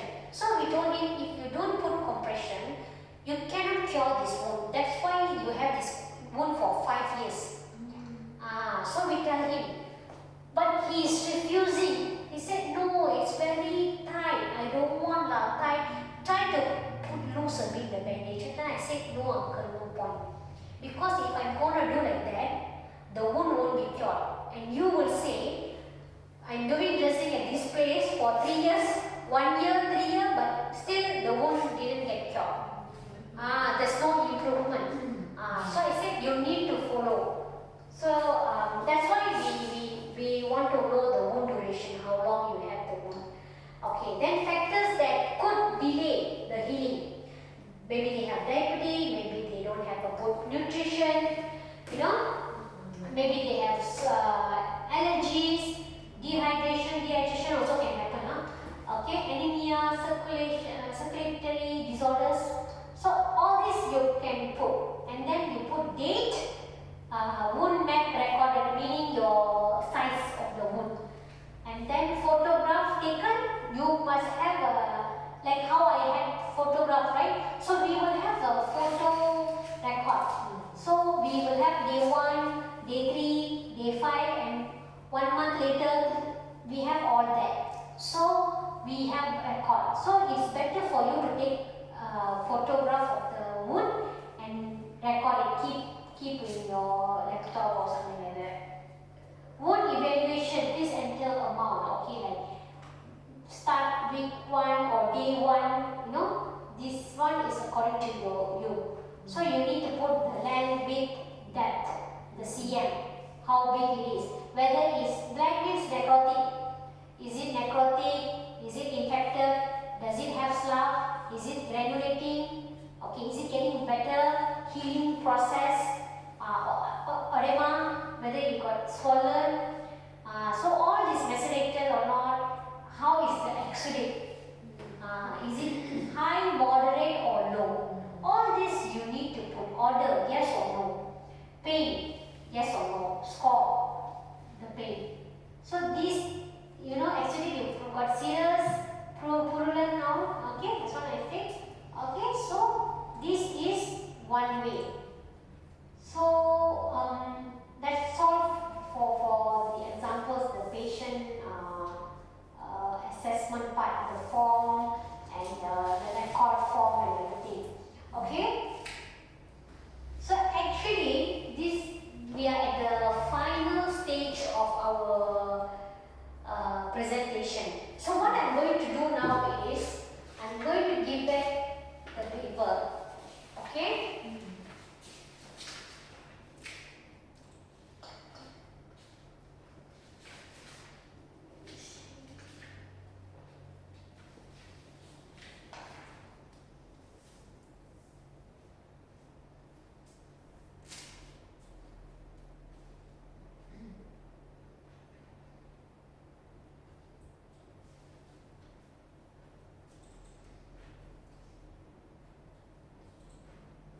you do again, you put your answer at the side.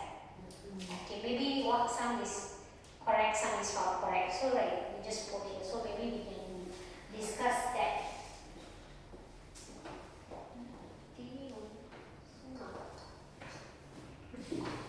Going to off.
Okay, have you done?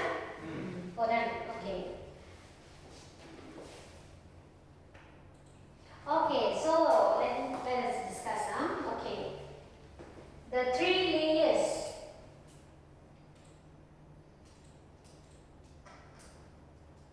Okay. Won't test questions. Okay, now let's discuss. The 3 layers of the skin include all except the subdermis. First one you put dermis, so it's wrong. Okay, so second time your answer was the correct answer, right? Okay, not bad. Pressure ulcer usually located over bony prominences and caused by unrelieved pressure resulting in damage of underlying tissue. Is it true or false? True. Okay. Initial assessment of pressure ulcer must include all of those. Yes. When you do the assessment, you have to know the location, the size, the stage, the sinus tracts, undermining, tunneling, exudate, necrotic tissue, presence of lamination tissue, and epithelialization. So all these matters. Okay? Okay. So this one you answer correct? Okay, correct. A stage pressure ulcer will present with what? All of the above. Okay. What will happen is you can see it's warm, it's edema. Okay, all this it have discoloration of the skin. Okay, so these are the this is what will present during this stage. Wounds need to be cleaned initially and at each dressing change. True. Okay, because some patients they don't change, because sometimes when we ask them, did you change the dressing? They will say no. They will keep it until few days. They don't change it at all. So that can be infected. Okay, the TV got off.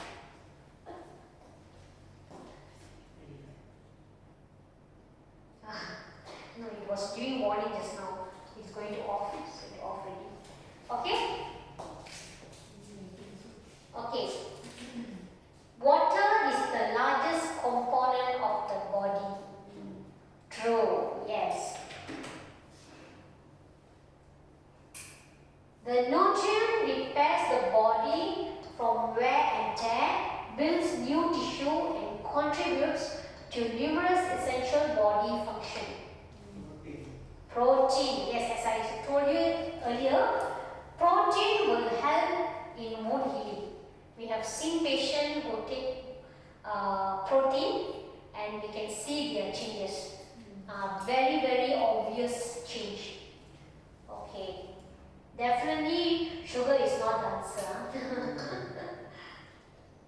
Dehydration and malnutrition are risk factors for developing pressure ulcer. True. Yes, correct. Dehydration can cause pressure ulcer. Malnutrition also can cause pressure ulcer. When it comes to pressure ulcer, you have to be very, how to say, you have to monitor that very well, you know. Everything plays a very important role.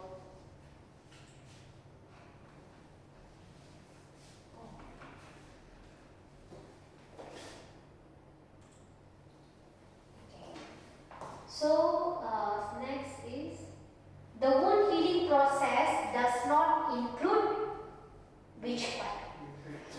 Infection phase. Yes, of course, the wound healing process does not include infection phase. Inflammatory proliferation, maturation is what I told. Infection phase, no such thing. Okay? Okay. Daily documentation should also include all communication to physicians, communication to responsible party, complaints of pain. Communication with physicians, of course, you will have your own, maybe you have a doctor that you always communicate with, or medical professionals, maybe nurse, medical assistant, or wound care experts, or people like that. So these people are wound care, medical professionals, healthcare people. So you need to communicate with them in order to do your documentation, the daily documentation. Okay, communication to responsible party, meaning maybe if you are a caregiver, so the responsible party will be the family, the patient's family, and also maybe they have family doctor. So if you are a caregiver, you have to communicate with all of them. So make sure there's a very clear communication, because this is a very sensitive issue. You know, family member, if you're a caregiver, you know, so when you take care of the caregiver, you have to be very, very concerned and very caring, and you have to understand how sensitive the family also will be, the patient will be. So your communication must be very clear. Don't be very rude, you know, you cannot like, I don't know, I don't care, you know, you cannot be like that. So that's why the communication part is very, very important. Complaints of pain, yes, we need to know whether there is a pain or not. So of course we will check on that. So you have to communicate, you have to jot it down, you have to make sure you put it in your documentation, whether they have pain or not. Okay? So these are the tests. So far I see the tests. Okay, let me see.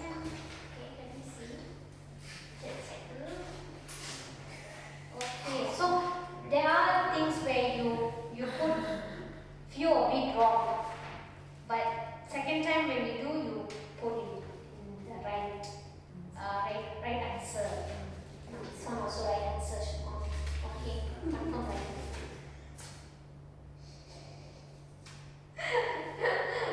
I didn't even say anything. This person already put very good. A++. He himself put marks for him. Okay.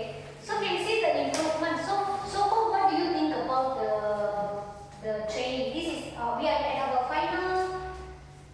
final part. Actually, we already finished our presentation. Okay, we are now at the thank you part. Okay, so yeah, thank you part. So what do you think about this course, this training for today? Do you think you have gained proper information that you need? Yes. Yes. How was was I going very fast or very slow, or just okay, it's just moderate. Not very boring, because this topic is very serious, so it cannot B2. So okay, not bad. So I really appreciate your attendance for today.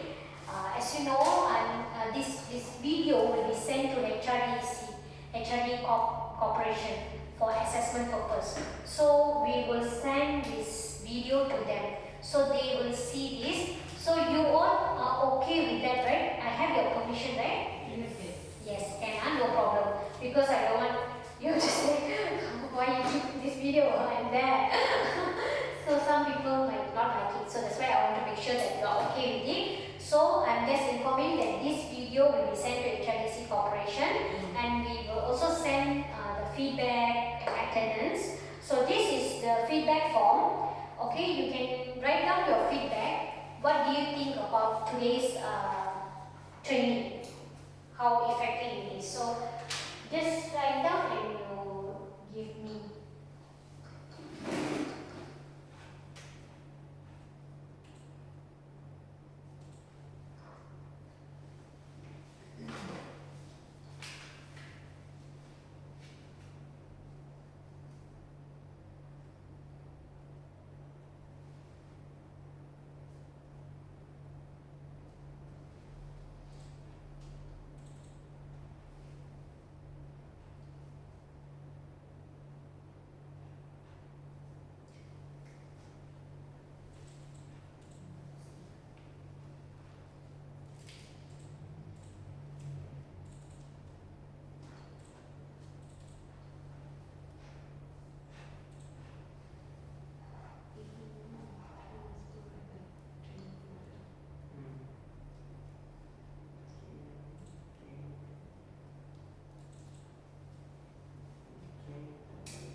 Training provider will be another person, so you need to put that one.